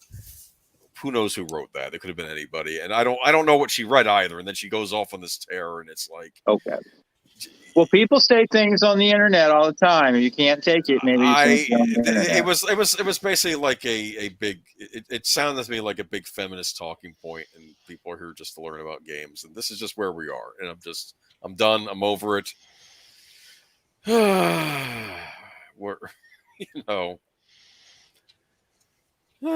like I said, the stuff is everywhere. Look at that lovely glowing Santa, huh? Hmm? I might be a little behind you, Daniel. I don't know. I was looking at the lovely Christmas decorations. That's the one thing you can count on. Christmas decorations, they're pretty much the same, right? You get the colored lights, Kind you of. get the lawn Yeah. ornaments. Except now we have inflatables. Inflatables are the big thing. And those light projector things. Yeah, those things. I have one neighbor, not next door, but like in the neighborhood, and he has like 50 inflatables on his lawn each Christmas. It's crazy. Well, you have a good night, Mr. Becca Martins. Thank you for coming by and watching the show. Hope you enjoyed it and learned have a good something night. new. Thank you for joining us. We appreciate it. You're about to miss the best part of the film, where it's the icicle. Oh, Yeah. That's like the R-rated version of A Christmas Story. Yeah. Actually, no, he didn't get hit by the icicle. He just that's what he said happened to him when he was trying to cover for the gun. And it's just the second best track on the soundtrack, in my opinion. Mm-hmm. It opens up with the same music from the first one where Holly's about to fall out the window. Oh. And then it gets kind of all chaotic, but wonderful. You got a lot going on. You got Bruce Willis fighting with the guy, and you got the army guys coming over, and everyone's getting geared up and ready to fight.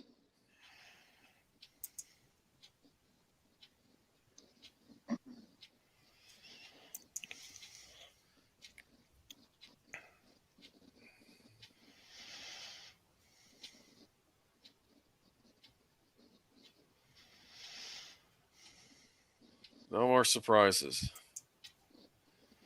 Franco Nero was the original Django in the movie Django.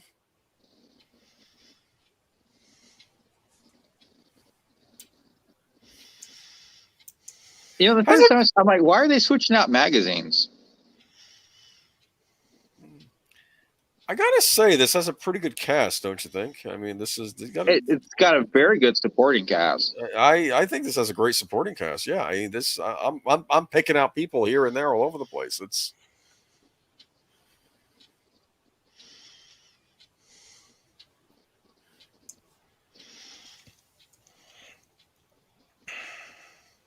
like the most diehard sounding piece in the entire score to me. Yeah.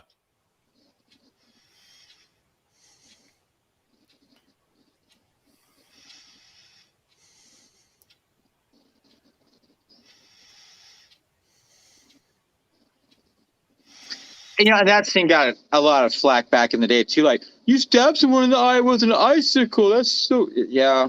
No, I'm sorry. After they kill a plane with how many passengers, including old women and children? Come on, I don't care anymore about these people. I want them to die. This is you have to hate the villain. I thought him falling down right there. I don't know if that was planned or not, but that makes it seem very real, does it not? Yep. I'd probably fall down after stabbing the guy in the eye with an icicle too. Do you think that would be like the perfect murder weapon, like a sharp object made out of ice? It's going to melt, right? Yeah. I'm sure someone's tried it before, though, right? They probably got forensics, right? They can get your fingerprints out of the water. They're floating in the water, right? I don't know.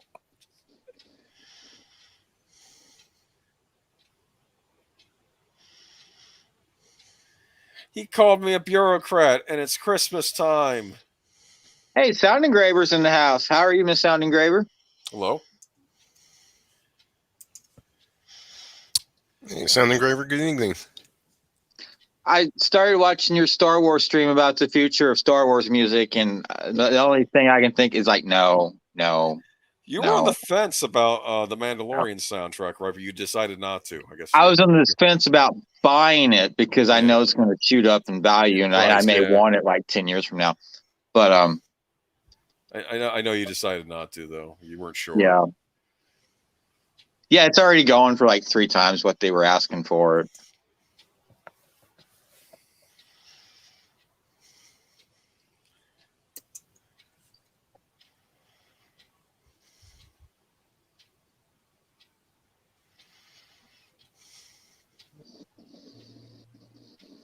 Yeah, I think the only new Star Wars music that I really like is Rogue One.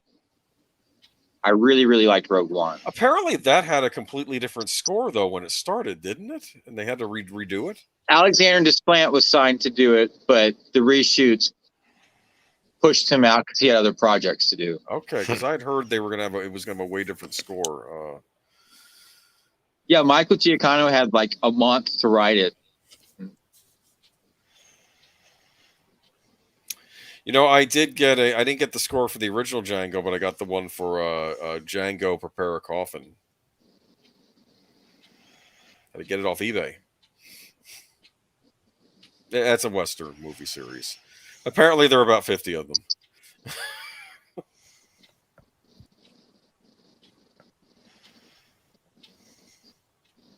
Yeah, Sound Engraver, I'm not.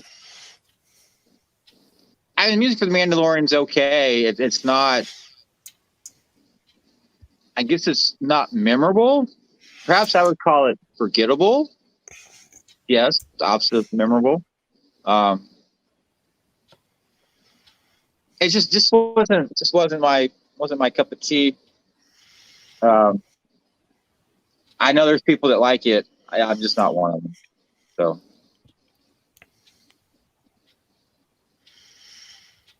It's a very violent movie, Daniel. I don't know why you picked it.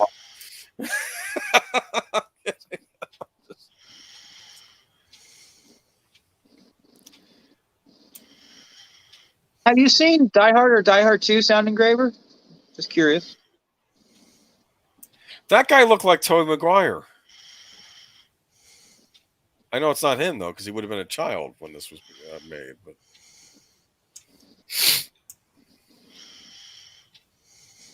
did Hans Zimmer just win Golden Globes for Dune? I wouldn't know because no one paid attention to Golden Globes. I was thinking I saw that online, and possibly. I heard it was a disaster. A disaster this year. Like nobody even knew the thing happened over the weekend.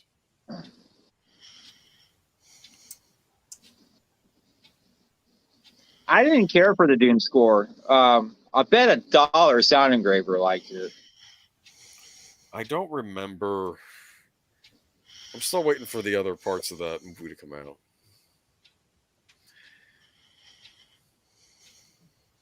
Do you like the snow speeder scene? The snowmobiles? Yeah.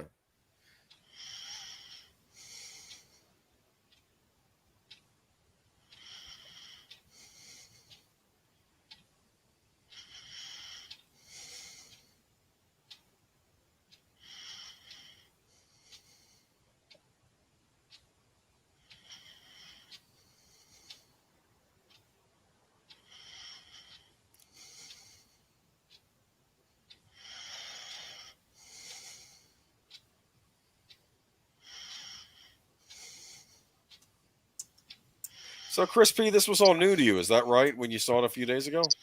Yeah, for the most part, I just saw a handful of parts. Never seen it start to finish. Holds up pretty well. You know what I noticed a few years ago when I was watching? I was rewatching all the Terminator sequels that kind of got boo-hooed, and I was surprised. I thought Terminator 3 held up a lot better than I thought it would. I mean, some people know at the time didn't like it. I'm not saying it's a perfect movie, but I thought it was a competent action movie compared to what we got after that. That was, I mean, don't get me started on the last 2 Terminators. Those were terrible. Absolutely terrible.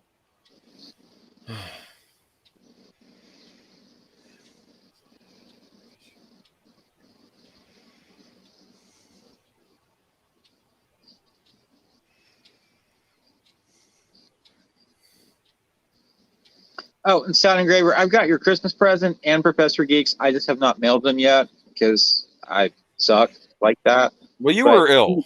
You were ill, so don't cut yourself some If I slack. hadn't been ill, I still probably would not have gotten to the post office. But What did you have? The flu? Or you don't have no, to tell us. It's personal. I did not have the flu. I did not have Chinese death flu. And I did not have pneumonia. Okay. But I had a virus, a respiratory virus. That's all I got out of it. I didn't want to pay $400 for an RNA test. So.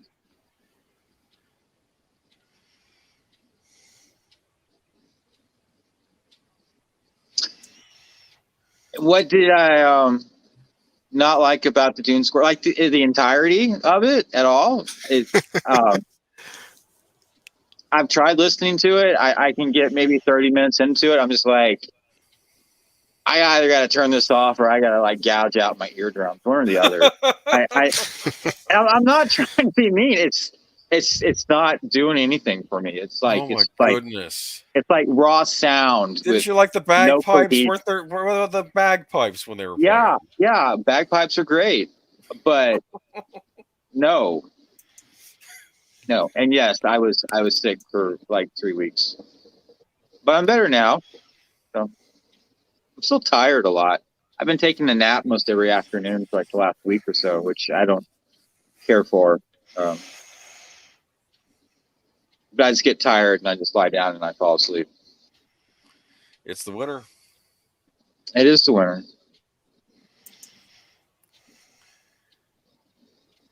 Now, I don't think this movie gets watched as much as the original Die Hard. Why do you think this movie gets neglected so much? What, Boomer? The Die Hard 2.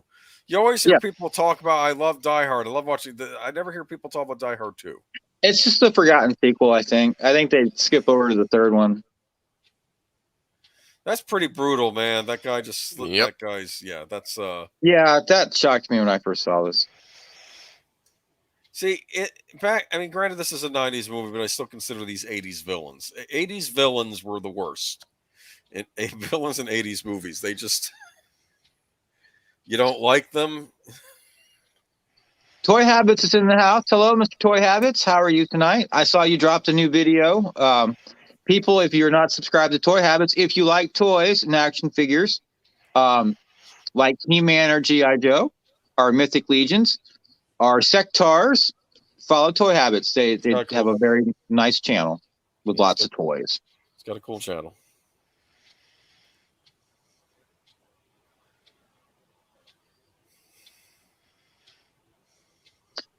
Yeah, Sound Engraver. This is the third out of the past 5 Christmases that I've been sick on Christmas. I still have the Christmas presents. My family, we haven't done it yet because I was sick, and then my mother was sick, and now we're just trying to schedule it. I think we're looking at the end of the month to actually get together and have Christmas.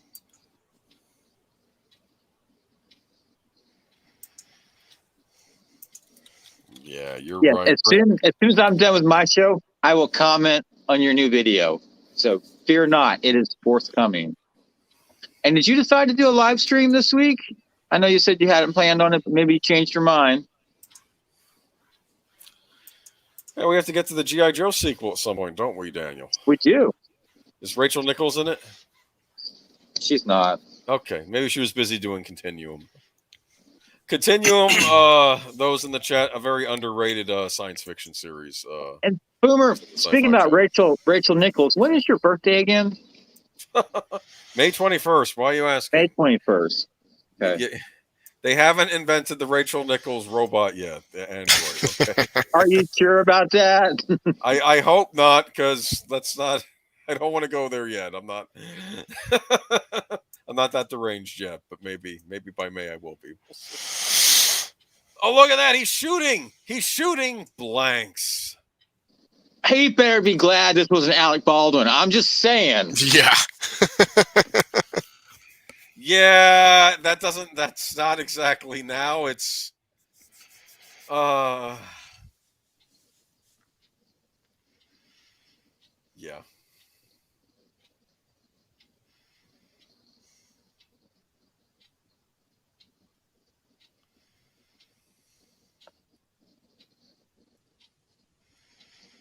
Am I like the only person who gets annoyed with these people keep checking their magazines?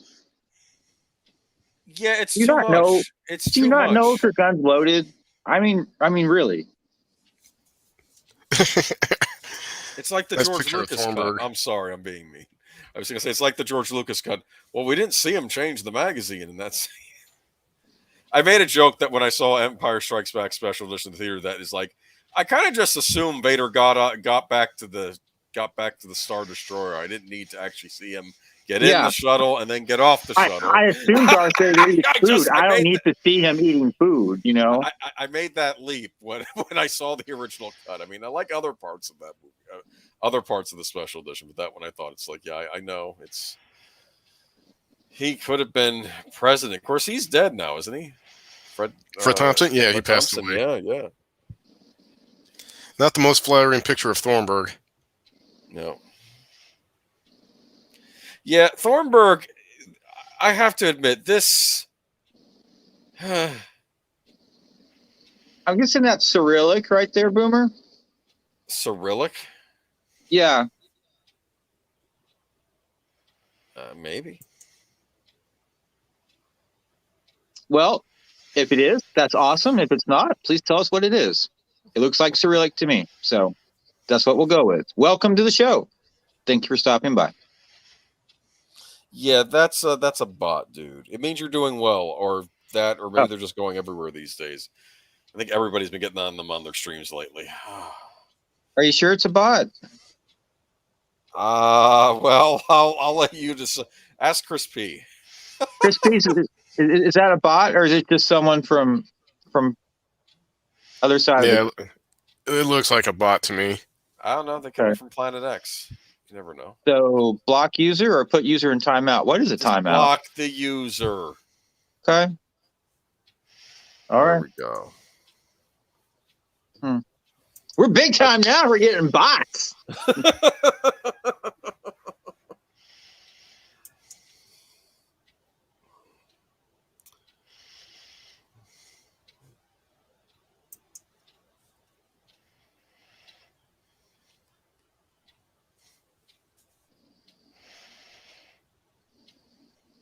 Has anyone ever been tased? I have not. Nope. Chris P? Nope, never been tased. No, I haven't either. I've never been tased, but I have been stunned other ways. Okay, well, we don't need personal details if you don't feel like sharing. Training just to see just getting hit on specific nerve areas, see what it feels like to get knocked out for a split second. Huh. And yes, these moves really work, so don't take our word for it. Bam! Whoa! Yeah.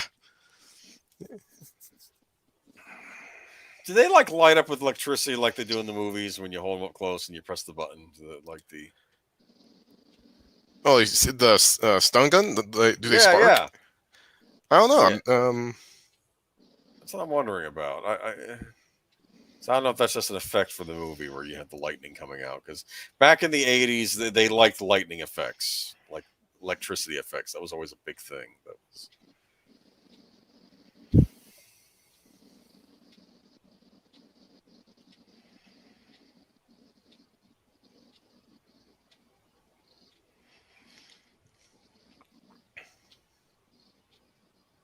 Toy Habit says he has not had the luxury of being tased. Well, you should try Tinder.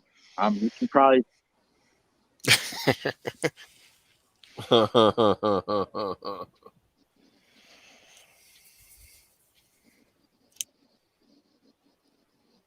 Good old Franco Nero.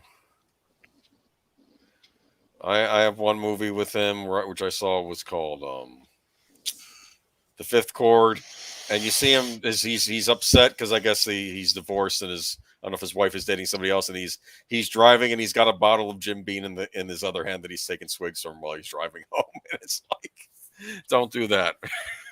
You know, it's.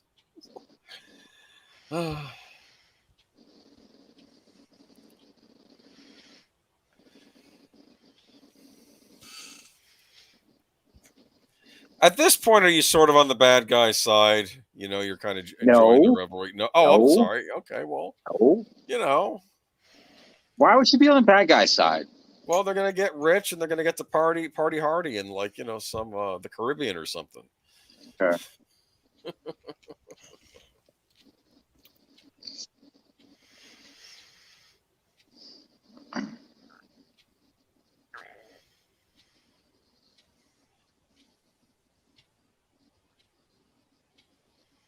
I'm telling you though, the chauffeur from the first movie should have showed up in this.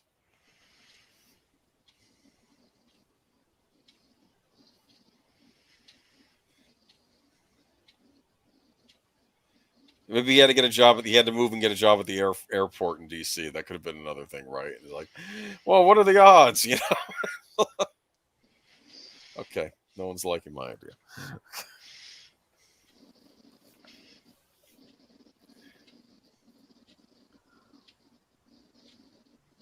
How many times have we seen Die Hard 2? Chris P, this is your third? Second time. Second time? Boomer?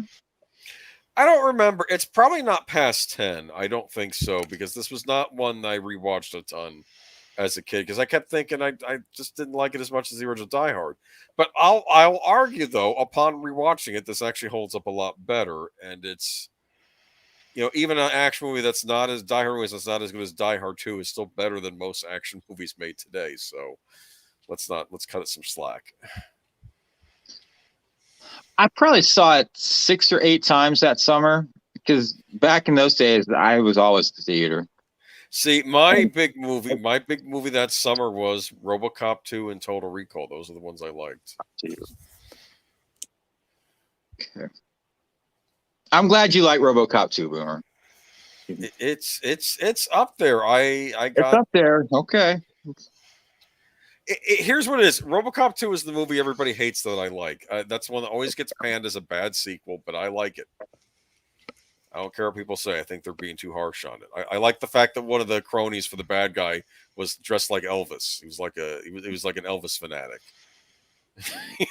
And this stunt was done for real, y'all. This was not CGI. Someone actually jumped out of a helicopter onto a moving plane. I heard Tom Cruise likes to hang on to moving planes on those Mission Impossible movies. He does. Yes, he does. God bless him. Yeah. But he's no Brie Larson. I've liked the Mission Impossible movies. I thought the last one was one of the weaker ones, but it still was good. Is that the one with Henry Cavill? Yeah, I thought he was a good heavy, actually. Like I said, I think maybe that's his calling, not playing heroes, maybe playing villains. I think he's terrifying as like a henchman. That's the one where he had the mustache, where they wouldn't, when they were doing the Justice League reshoots, and they said he's not allowed to shave off his mustache, put a CG one on him, put a CG non-mustache on his face. Remember? That was that disaster. That was just...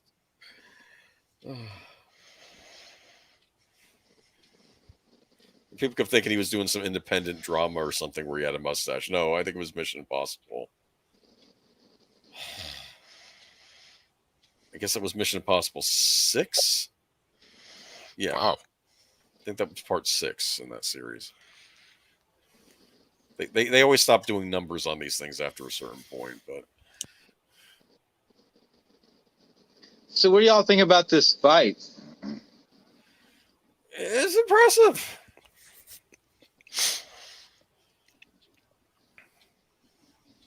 It's not as over the top as what you might see in a Fast and the Furious movie right now,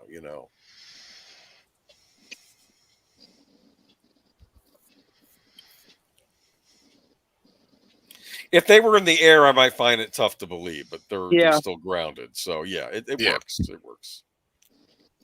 Oh no! No capes. See, now I'm getting the comparisons with like Indiana Jones movies with something like this. Is that going to gum up the works? It might, just a little bit.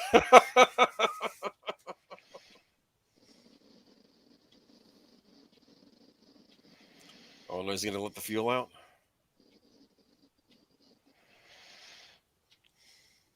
This is a pretty hardcore knife to just be carrying around on you for the entire movie. Yeah.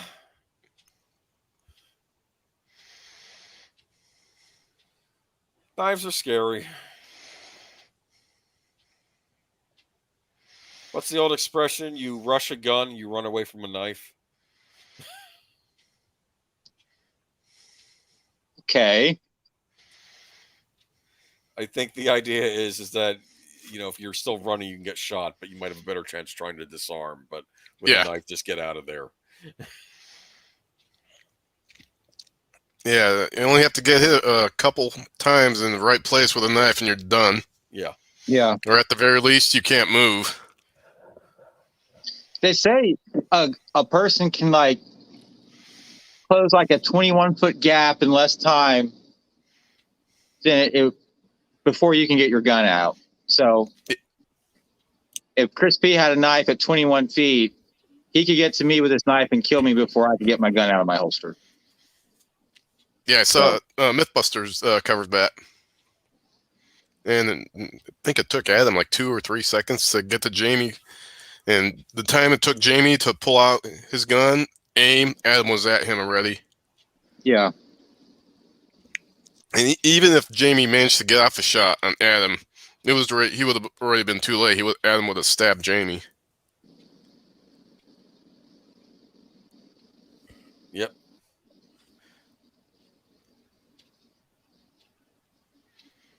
Now, admit it though, I think that this is a pretty clever end, don't you?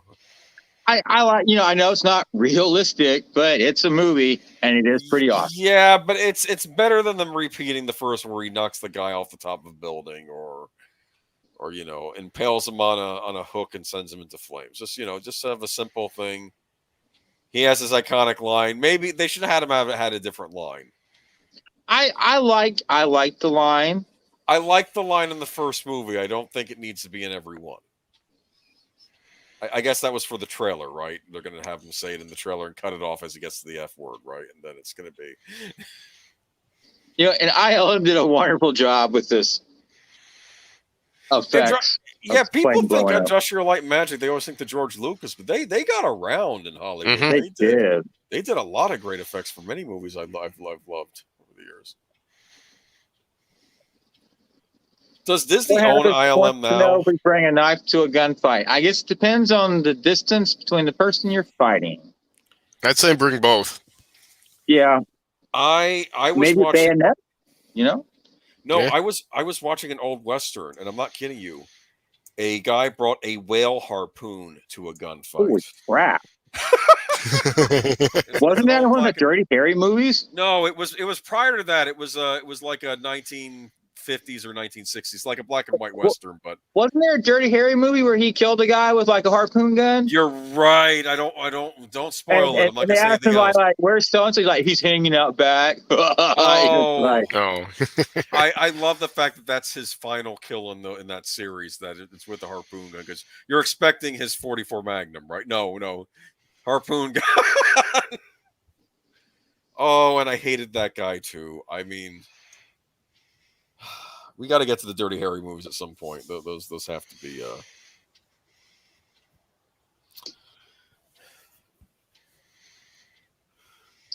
And here we bring in Finlandia, and I don't understand why it's here. Besides, Rennie Harlan wanted it. So it's not quite as polished as the first movie. Let's be honest here, but it's still more polished than a lot of action movies that came later on. I think so. That's why I cut it some slack. It needs a reevaluation. I think that's what I'm saying. Well, I've reevaluated it for the show, and I've evaluated that I don't really care for this movie as much anymore. So, thank you, Chris P. Thank you so much. You're welcome. I'm on your side, Crispy. I actually think that. Oh, well, actually, you only saw this for the first time the other day. I think it holds up pretty well. I like seeing Bruce Willis. I like seeing John McClane that isn't as moronic as he was in that last movie he did, which it's like they're dumbing him down. It's like with Homer Simpson's. Homer Simpson gets dumber on each subsequent season of The Simpsons. Like when it started out, he wasn't a genius, but he wasn't dumb. He was. And I felt like later on they made him just stupider each season. I would say the first Die Hard is a timeless film. It's like a near perfect film. Die Hard 2, it's a 90s movie. And I'm not degrading 90s movies, but it's a 90s movie. Yes, you are. And I'm going to explain why. No. Die Hard, Total Recall is a '90s movie, but it's still a good. No. Total Recall is an '80s holdover. Let's be honest here. You think It's the so? Arnold. Okay, Are you saying that because of the bright colors? Okay, I'm gonna say this. I love the '90s. I think I even said in the chat I missed the '90s. You did. You said the '90s was the best decade. There were some bad summer blockbusters in the '90s that were not as good as the blockbusters we've got in the '80s. Let's all be honest here. The one summer, the biggest movie was Speed. Remember? That was the big movie. And Speed, it's all right. It's Sandra Bullock. Yeah. I liked the movie, but it in my opinion, it wasn't as good as what we got in the '80s. And if that's the highlight, we're in trouble. And I don't know. I mean, like, I know Jurassic Park, good movie. Did I like it as much as Spielberg's older movies? No. We got Lost World, which I still don't think I like at all. I think I've tried liking that movie. No. We can watch it though sometime. Maybe I'll reevaluate it and think, and maybe I'll change my mind on it. But what's wrong with the doggies?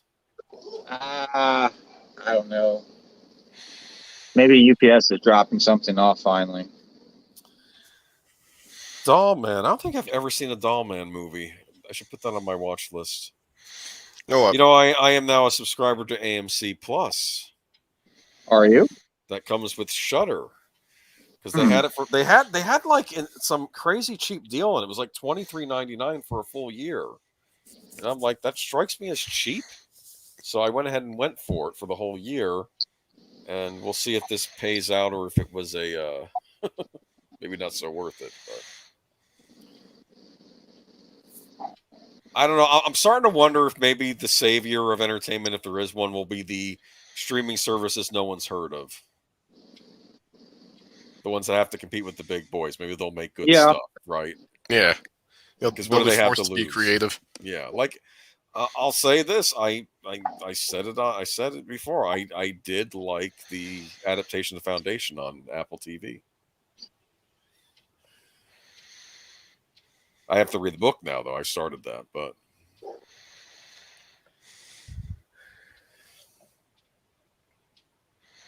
did either one of y'all watch NYPD Blue? Nope, never watched it. Boomer? Yeah, I did.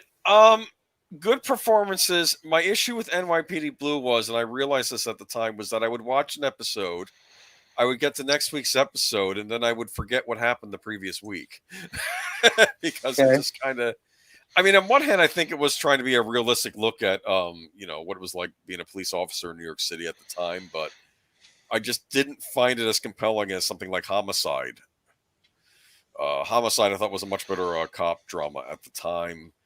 And a lot of the writers from Homicide, they argued that they got split in two. The writing team got split in two, and half of them went to The Shield. The other half went to The Wire, the HBO show. So, both good shows. Yeah, I need to watch The Wire. I saw the first season of it. I have to get back to that show. I was always a Law and Order person myself. You were a what? Law and Order. Law and Order? Okay. They had crossovers from Law and Order with on Homicide, though. Yeah, they did do that. Yeah.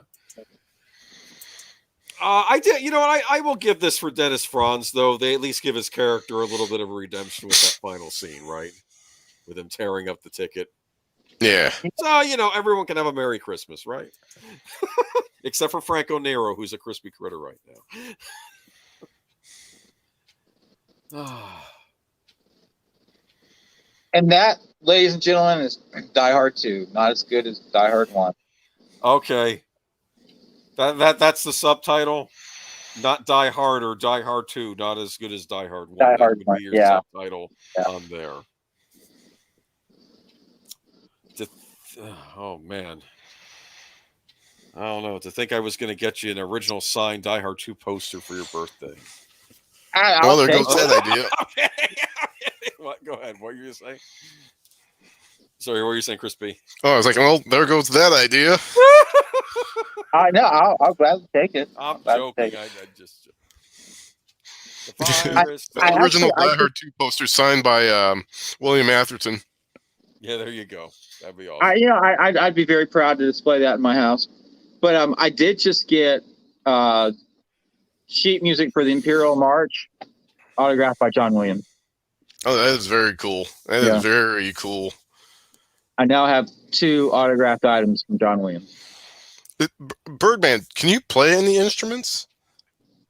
I dabble with the piano, but I wouldn't say I can play the piano. I mean, I have a piano. I play with it, but I don't play the piano. Like, I don't know.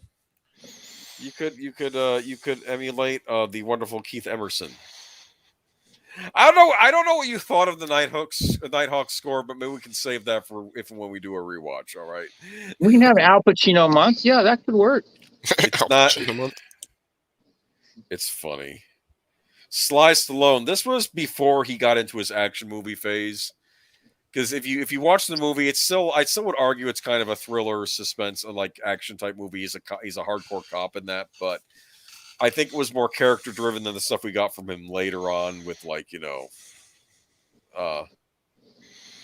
Rambo and Cobra. Well, I would argue the First Blood is character driven. I think Rambo's good stuff, and Cobra, yes, the excellent Cobra, which we will get to. Did you know Cobra was originally supposed to be Beverly Hills Cop? Yes. Wow. Yes. That's a night and day difference. Mm-hmm. Wow. And apparently Nighthawks was supposed to be French Connection 3. Yeah. That's what that started out in development as, which I thought was rather shocking. Okay. Gene Hackman wanted to do other things.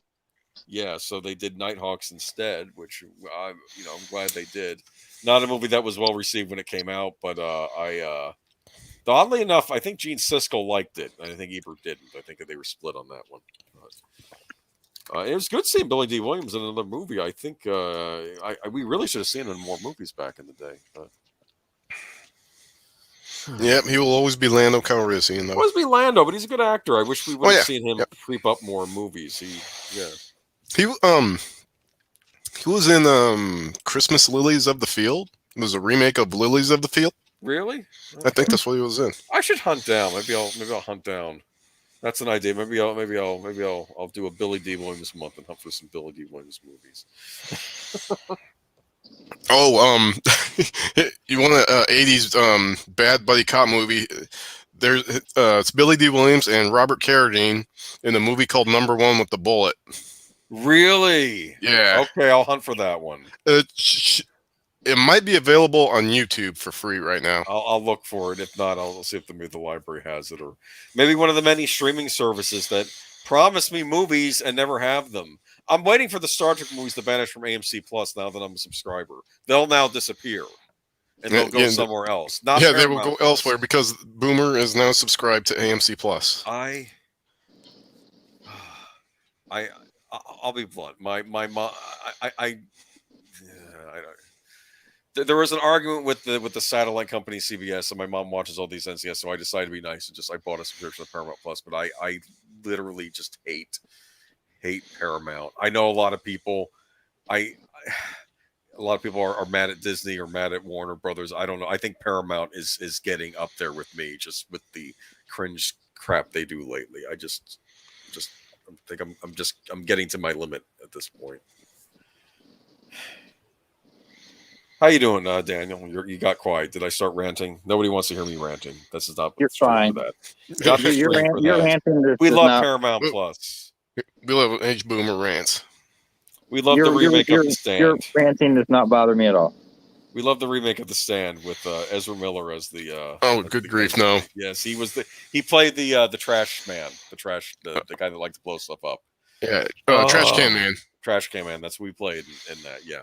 No, just no. It had a better ending than the original miniseries because I think they carried on and they showed what Flag did after, and so that was kind of interesting. But the casting choices in that, you had Amber Heard was in it. I'm probably not even allowed to say her name on stream, am I? I probably just got you banned.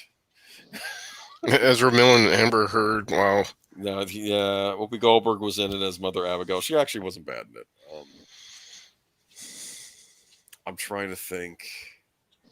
Yeah, well, I don't know. Boomer, we just got our first super chat. What?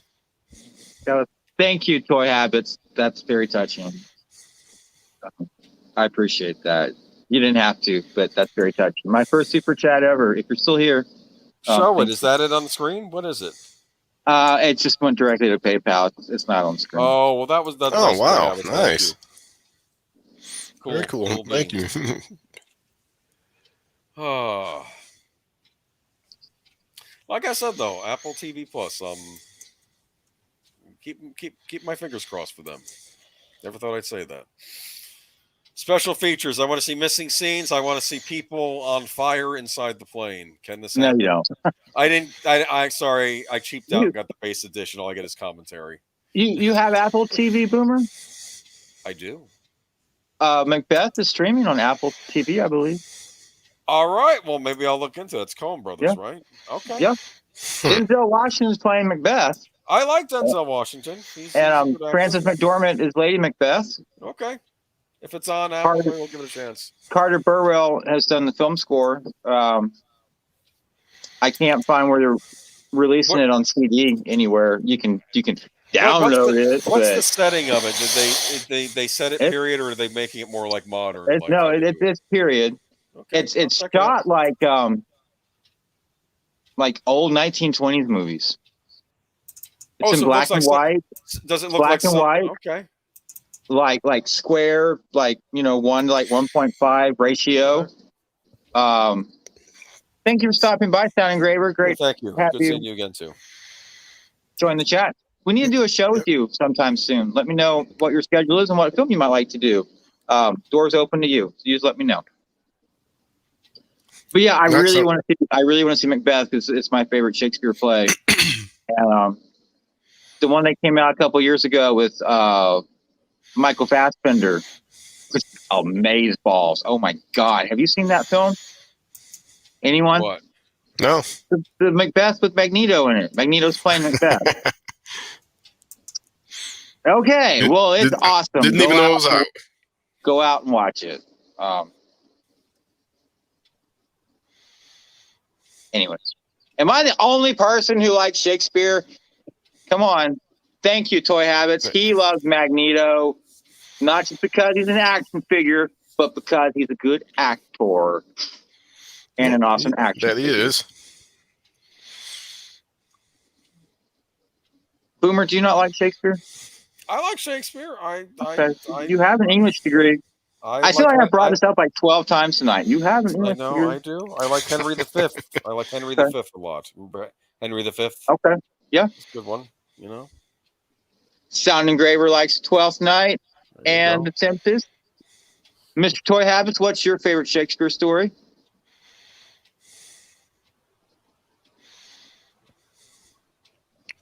Prometheus. No, I don't think that's a Shakespeare, but we'll go along with that for sake of argument. Zootopia, like Julius Caesar and Hamlet. I do fancy both of those. But yeah, watch the trailer for the new Macbeth, and I think it's called The Tragedy of Macbeth. And cool. We'll go with Prometheus, Toy Habits. We'll go with that for your favorite Shakespeare play. Maybe he wants to, I don't know if he wants. Maybe he's mentioning a movie he wants to stream or something. I don't know, like a rewatch. Well, the guy that scored for Prometheus also scored the last Macbeth movie with Michael Fassbender, who was in both Prometheus and Macbeth. So it's like that Kevin Bacon game. You got the same actor and the same film composer in two different movies. Gotcha. Cool. Yeah. And it's pushing 10 o'clock at night, and my mind is still sharp like a ninja sword. Sharpened with a laser. Yeah. So next week, what do we have planned? Captain America Civil War Round 2. You're gonna have some new things to say about the score, right? I'll probably say the exact same things I said last time. Okay. Why couldn't they have taken this Black Panther theme and developed the entire film score for Black Panther around this right here? Well, that would have made sense anyway. Yeah. And that's why I will be on. Chris P, I'm kind of curious. Are you Team Iron Man or Team Cap? Since we Team Cap. Team Cap. Toy Habit. Team Cap or Team Iron Man? There's one right answer. Yeah, Toy Habits. Team Iron Man, Team Cap. Just curious. I already know whose side I'm on, and there's only one right side to be on. Thank you. Thank you. Thank you. Finally, someone.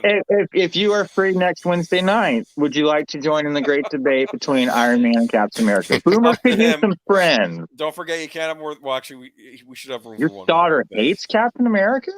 Oh. Ooh. Wow. That's kind of mean. That's kind of mean. You notice, you never hear anybody who's Team Ross. I don't think anybody would want to be that team. General Ross, like talking about I had a triple buy. I had a revelation. I'm like, nobody wants to hear your life story. Nobody liked you in Incredible Hulk, and you're back, and your daughter doesn't like you. In fact, there was a funny scene when he's after Banner in an Incredible Hulk, and the new guy his daughter is dating, and even though he could be on the general side, because Banner's a potential rival love interest, he's still not going to throw Banner under the bus because he doesn't like General Ross. He says, I can tell a liar when I see one, and you're a liar. And he's like, where does she find these guys? So I thought it was funny that he actually stuck up for Banner, even though, again, a potential rival. And I thought that was interesting. Sound Engraver likes them equally, so that's an idea. That's very fair diplomatic of you. No, it's a fair point of view. I've talked to other people that I know who have said that they were both wrong in that fight, which I thought was interesting. That they were both wrong, which I thought that's an interesting POV on that. That's getting deep. Yeah.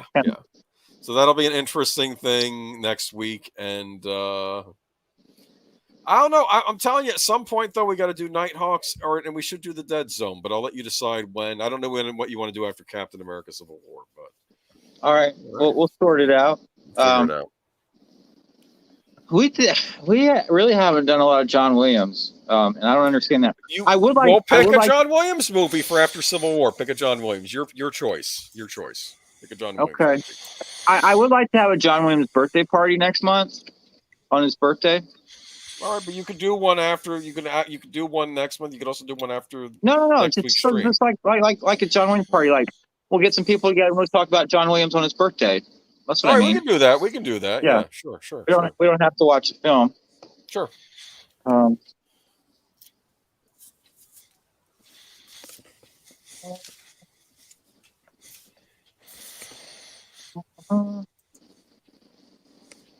How old is that? He will be 90. Wow. Yeah. And they have canceled his concert in Milan and Chicago for this coming summer. Really? Wow. Yeah. And it said schedule conflict with a movie he's working on. I call bullshit on that because the only thing he's assigned to is a new Indiana Jones film, and they're still filming that. He will not be scoring that till fall. What you think? Fall, Boomer, at the very earliest? I don't know. Maybe he had to rescore it after they had to reshoot it. It's not done being filmed. Apparently it was. I thought it was, and then they had to do reshoots. That's what I don't know. These are rumors. Like I said, we take rumors with a grain of salt, right? Well, it's delayed till next summer. I don't think he'll be scoring it this summer. I'm just saying. Yeah, I think Milan got canceled because he doesn't want to travel internationally, and Chicago. I don't know why Chicago would get canceled. That movie has a good director. I'm not going to knock. I mean, I know people didn't like his little Twitter tirade, but he has made good movies in the past. But I'm just a little worried about Indy 5. Maybe. But back to more important things: is the Pittsburgh concert going to get canceled? I certainly hope not.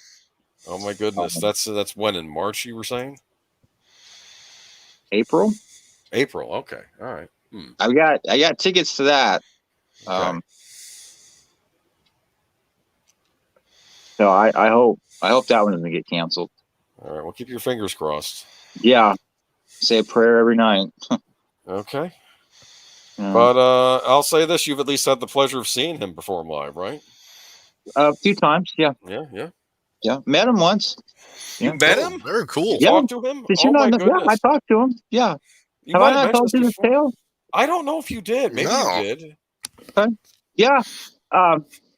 You want was to save at- it for your John Williams Day, or It was, well, I'll tell it again. I was Okay, all right. at Symphony Hall, and I needed to go to the bathroom, so I went to the bathroom, and I came out, and there was like this massive line trying to get downstairs, and there's the other staircase at the other end of the hall that no one's going down, and it's always like that for some strange reason.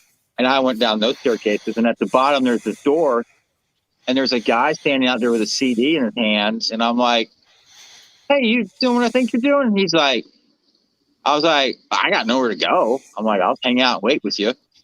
And then like some other people came up, and this big guy opened the door. He's like, "How many are there? Hang on." And he closed the door, and he came back like, "Y'all can come up." And we're like, Oh, nice. And they took us up the staircase in this room with like this gorgeous grand piano in it.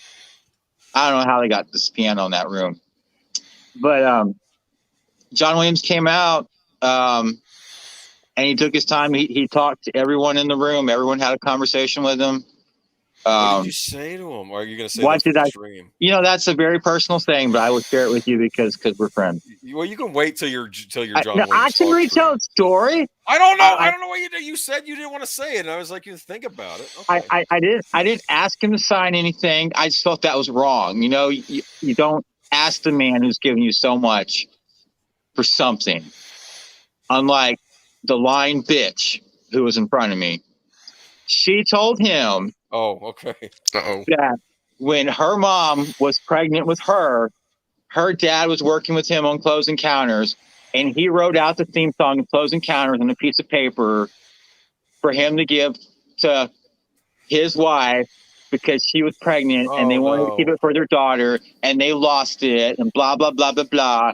And John Williams said, "Oh, that was so long ago. How long ago was that? I don't want to ask you how old you are." And the girl's like, "I'm like 24. I'm like, "You lying piece of shit. There's no way your mom was pregnant with you when he was scoring Close Encounters because there's like a 10-year age gap there." I didn't call her out, but I wanted to. I was like, you know what? Guard needs to step in and say, "Go." Yeah, we'll just let this fly. But I shook John Williams' hand and I said, "Thank you for all the music you've given me."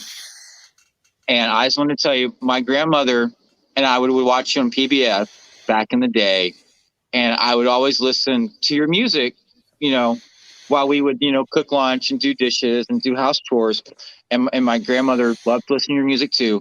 And every time I hear your music, it helps to keep the memory of my grandmother alive. And I want to thank you for that wholeheartedly. And he said, "Oh, music's very powerful." And I'm like, "Yes, it is. Thank you again." And I shook his hand, and it was hard not to hug him because he's so grandfatherly. But I shook his hand, and I just said, "Thank you, thank you. Don't ever die." Thank you. Story. It's a nice story. Yeah. And yeah, that's my John Williams story. Cool. Yeah. Very cool. I can kind of tell you what he thinks about the Stars music. Not a whole hell of a lot if you listen to the interviews. He just kind of went along and did what he was asked to do, and just watched the last one. And anyways, that's all I'm going to say about the new Star Wars films. But they had some good themes in them. But like The Last Jedi, I'm like, why is Luke's and Leia's theme being used for Lando and whatever that girl's name was? That made no sense at all. Anyways, let's not go down that path tonight. Let's not go down the dark side, right? Dark. Yeah, but February 8th, Boomer. I don't know what day of the week that is.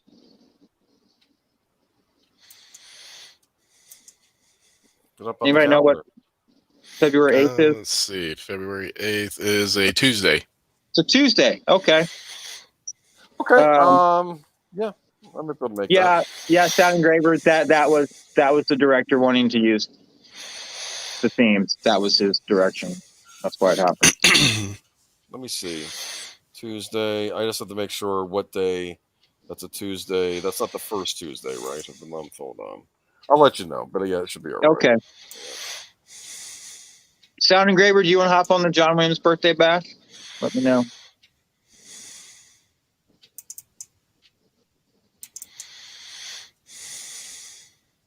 Not 2021. 2022. Yeah, it should be all right. Okay. All right. Yeah, Google Wikipedia is so stupid. John Williams Wikipedia entry: instruments, plays piano. He plays a lot more than the piano. Stupid Wikipedia.